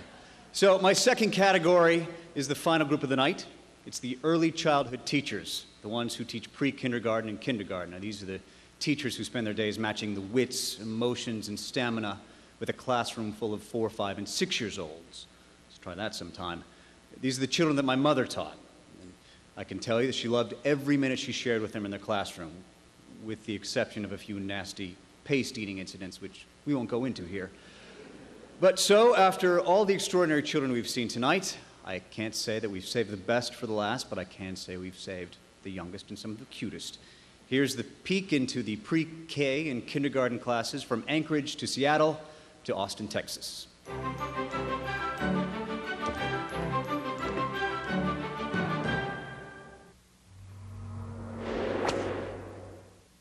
Every child is a star in Deb Hurst's kindergarten class at Jodan Mills Elementary in Austin, Texas. In an environment rich in ethnic diversity and a full range of learning abilities, Deb's students learn to take pride in who they are, while they celebrate each other's differences. We have Cambodian, Chinese, Vietnamese, Japanese, one from Pakistan, Bangladesh, one from Russia, and 2 Hispanics. And then we also have in our classroom children that are gifted to children with autism.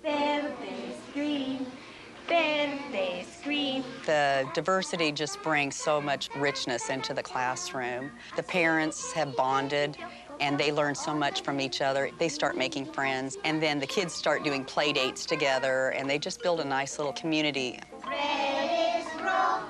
The children have just learned so much from each other, and they just didn't even think about that anybody was any different. They were all the same. They love learning. They just want to learn everything, and it's exciting for them. And just to see their little eyes, it's like a miracle to them. It's like, oh my gosh, I've never seen such a thing. The world is a rainbow, many kinds of people.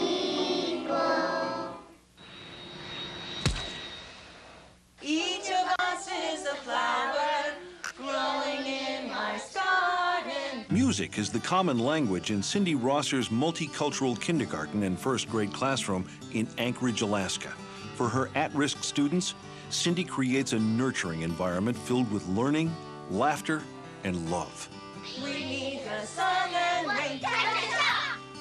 The children in our school are from various economic groups. We have a lot of children who come with a lot of baggage. So because of that, I try and create a very safe and warm atmosphere. When they come here, we become a family. Howdy, friends, come on in. We're the K1 family. Good morning. My goals for my students is that every day when they walk through that door, they will learn something new. They will be able to identify a way that they can help others, and that they will be successful, that they will feel successful from the inside out. All birds are symmetrical. They have 2 wings. They have 2 wings. Symmetrical, symmetrical means both sides match. There are many things I am thankful for, and I'm thankful to be me. There is a place where dinosaurs still exist, where scientists dig their bones, study their life, and present their work. It all happens in Jeffrey Thompson's kindergarten class in Fort Lewis, Washington, where students take their first steps on a fascinating journey in learning. We work hard and we play even harder. They have no idea how hard they're really working. We're digging up dinosaur bones. Once they unearth their bones, they have to actually draw the representation of where those bones are on that grid. Right here we write the bone names. It's a great springboard for writing exercises, and it gives the child a reason to learn. It's a lot more fun. And we studied the ocean. Under the sea. We have a 2-man submarine and all kinds of wonderful things happening in the ocean. And we do a plant unit where we have a plant shop. We do a space unit where the kids go up in the shuttle. And Japanese. The kids are very excited and ready to learn, and if I can give them a strong foundation and get them reading, they'll stop having to learn how to read, and instead they'll read to learn. What you would like is people learning and having a little bit of fun, and then have some more learning. That's what school's all about. Please welcome the early elementary childhood teachers, Deborah Hurst, Cindy Rosser, and Jeffrey Thompson.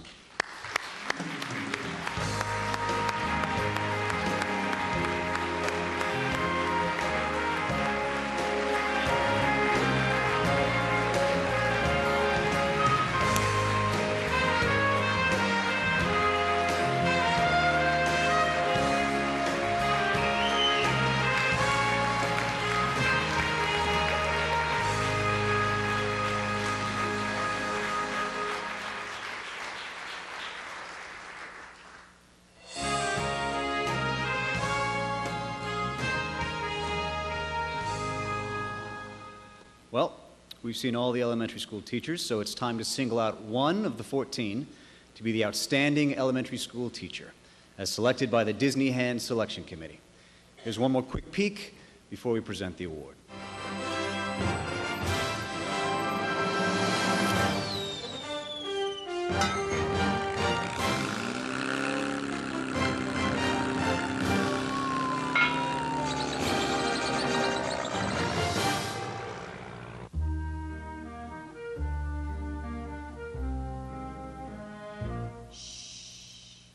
It's oh so quiet. Shh, shh. It's oh so still. Shh, shh. You're all alone. Shh, shh. And so peaceful until you ring that bell. Big bell. Shout and you yell. How you broke the spell. To this is swell. You almost have a fit. The sky is scorching. I got hit. There's no mistake. This is it. Till it's over and then it's nice and quiet. Shh, shh. But soon again, shh, starts another big riot.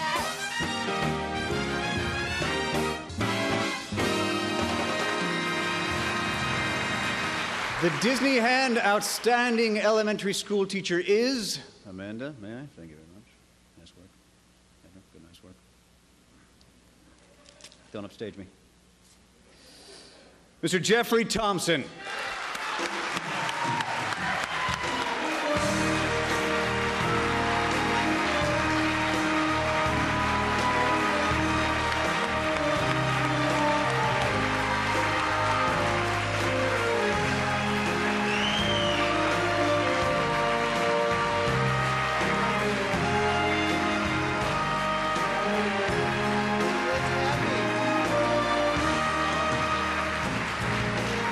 I can't believe it. You guys are great.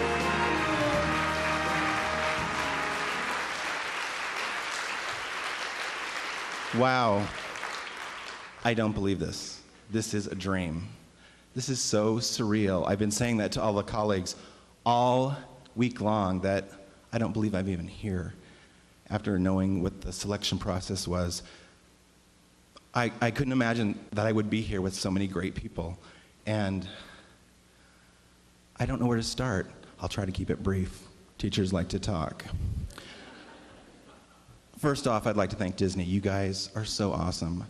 Top-notch job. Terry and the crew.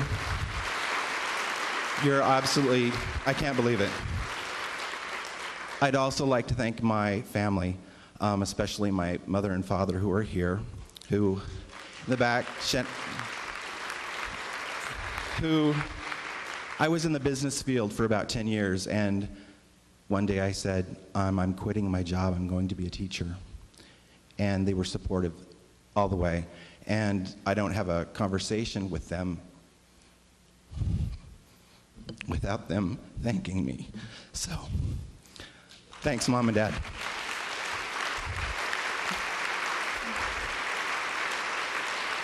I'd also like to thank my instructional facilitator, Jeff Wilson, who, whenever I go to him and say, I'm doing something different, I have an idea, I'm going to go for it, he was always supportive.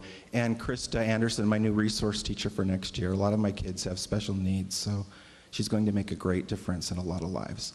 And lastly, I need to really thank the people who give me the most inspiration, and that's those little people and their parents, because every year I just can't wait to get back, get a fresh crop of kids, and have a wonderful time learning. So, thank you very much.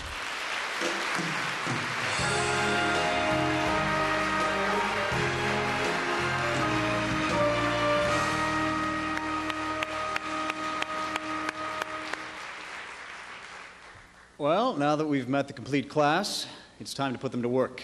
As you can see, the folks from the accounting firm of PricewaterhouseCoopers are handing out the ballots to the teachers in the selection committee. Why? Because it's time for them to select the outstanding teacher of the year. All the teachers are eligible to be selected as the teacher of the year, and the teachers and committee members have spent the past 4 days getting to know each other, playing at the Disneyland Resort, going to movies, special dinners, trading teaching techniques and war stories, and basically hanging out on one super cool teacher cruise at the happiest place on earth. In addition, teachers made an individual presentation giving them a glimpse into their particular teaching style. And while they're voting, I'd like to fill you in on a few facts. The Disneyhand Teacher Award Project is a major commitment by the company. In the past 15 years, the Walt Disney Company has honored over 500 teachers and contributed over $100 million to teachers and schools, making it one of the most significant commitments of financial and corporate resources to teachers and educations of any company in America. The teachers we honor here tonight join hundreds of past honorees in an ongoing professional development program created by Disney that includes seminars and training here and at the Walt Disney World. But wait, there's more. Disney awards every one of these 39 teachers $10,000 and $5,000 for their school. In addition, the outstanding teachers in the 3 categories and the Teacher of the Year receive an extra $15,000. That all adds up to close to $600,000 in awards. So while we're waiting for the results, I'm going to join my family and wait to find out who's the outstanding Teacher of the Year. And I would just like to say, on a personal note, my wife and I have a young daughter, another one on the way, and because of her, we're about to give them over to you. And to me, you all are in the same category as firemen and policemen. You don't run into burning buildings to save people's lives. You don't carry guns. But we give you our most precious commodities. And you've all treated them very well. So thank you very much. Have a good night.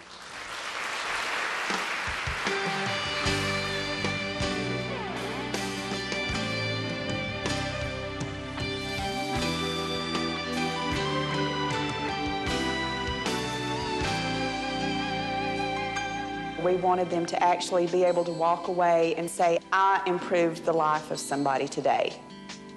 You can really help them become the human beings that they're meant to be. Learning is exciting. Simsalabim. I'm here to introduce the best daytime talk show in the world. It's always a goal to get them to love math. I think we have a winner. Table A. You have to have meaningful problems to solve. You have to have meaningful situations. Our job is to guide and to put them in a position where they can succeed without us. In my classroom, science doesn't end with a bell. I wanted to say, oh, you should have seen the lab today that we did. Hydrogen and helium. Oxygen and fluorine neon. Teaching them that there's beauty in math is a pleasure. It's a whole different type of learning. Forever math, baby. We learn life, and at the same time, we apply Spanish to it. I want to inspire the students. I want them to seek things out in the world. I want them to make a difference. The reason why I taught that class was because of hatred that I don't want my kids that I teach to be a part of. Everybody wants to be a success, and I like to feel that I give them that opportunity every day. I've got a rap demo for you to see, and it has to do with chemistry. I wanted them to be aware of all the possibilities that were out there. Right now, I just need somebody not afraid to get shocked. Really, take one on. We spend far too much time on memorization and far too little time on demonstration of mastery. What we have is a crime scene. I want them to see both sides of the story, realize there can be two sides of the story, and know how to go find that out. The apprentice gives them an idea of what they should expect in the corporate world. You're fired. You've got to hook them, you've got to bring them in, and then bring them along to everything else that they need to learn. My motto of my program is real experience for real careers. Most people think PE means physical education, but to me it means pure enjoyment. Awesome! Give them a catch-up clap. I see students with a lot of potential and a lot of ability. Our warm-up today, we are spelling! Yes! Each day they go home feeling a little more confident and feeling a little bit better about themselves. We are all going to do a magic trick. Anytime you enter my classroom, you can expect to hear music being played as well as some bodies shaking and moving. When you're surrounded by art and you're surrounded by color and beauty, you're just in a learning mood. As a 7 or 8-year-old, I want my teacher to take my breath away. Oh, cool. That is cool. Kids need to be out. They need to be out in the field somewhere. I think if you set the bar high enough, every kid tries to get there. And if they can't, you help them get there. I want to make sure that I touch them somehow, either through a hug or the high five, and just make that connection with them. The diversity just brings so much richness into the classroom. Howdy, friends, come on in. We're the K1 family. We work hard and we play even harder. They have no idea how hard they're really working.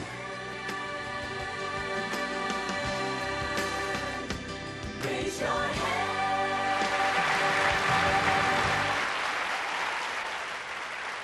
Ladies and gentlemen, to present the Outstanding Teacher of the Year, please welcome Mary Probst and Patty Stone, team teachers in Social Studies and English from Leesville Road High School in Raleigh, North Carolina, and their star student, Clay Aiken. Well, I'm very excited to be here with two of my favorite teachers from high school. A little bit nervous because my English teacher's here, and I'm not really going to mess up the teleprompter and get corrected at some point. But I think it's time that we end the suspense. So if I can have the envelope, please. Here we go. How about a round of applause for these kids who've done such a good job tonight? Thank you,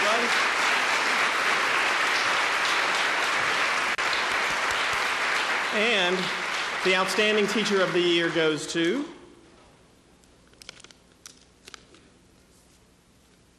how about you do it?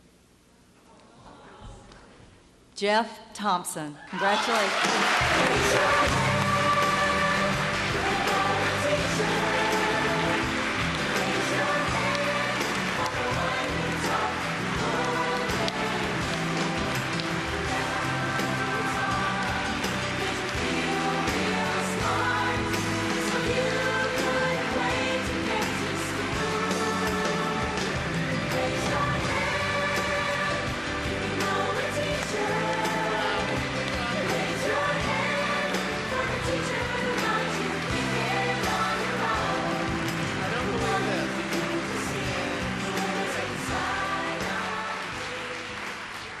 Pay attention and sit down, please. No. I just don't believe this. I'll keep it really short because I talked a lot last time. But this is such an experience, and I look forward to a whole year of learning with my colleagues and sharing ideas. We've started to make connections already, and so I'm really excited about the professional development that's going to come from this. And I just don't believe this, guys. So thank you so much. And let me just say one more thing, and I'll get off my soapbox. But thank you so much for believing in kindergarten and early learning, because I think it is the foundation that's going to help kids achieve later and later on. So I need to go sit down and take this all in. Thank you so much. I really appreciate it.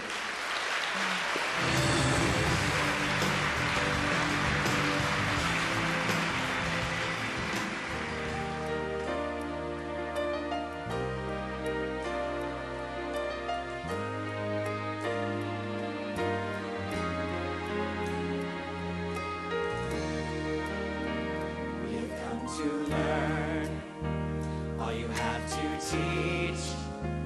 We have come to learn, to extend our reach, to learn how the ever-changing world evolves and how great problems are solved. Through the cold dark night,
future.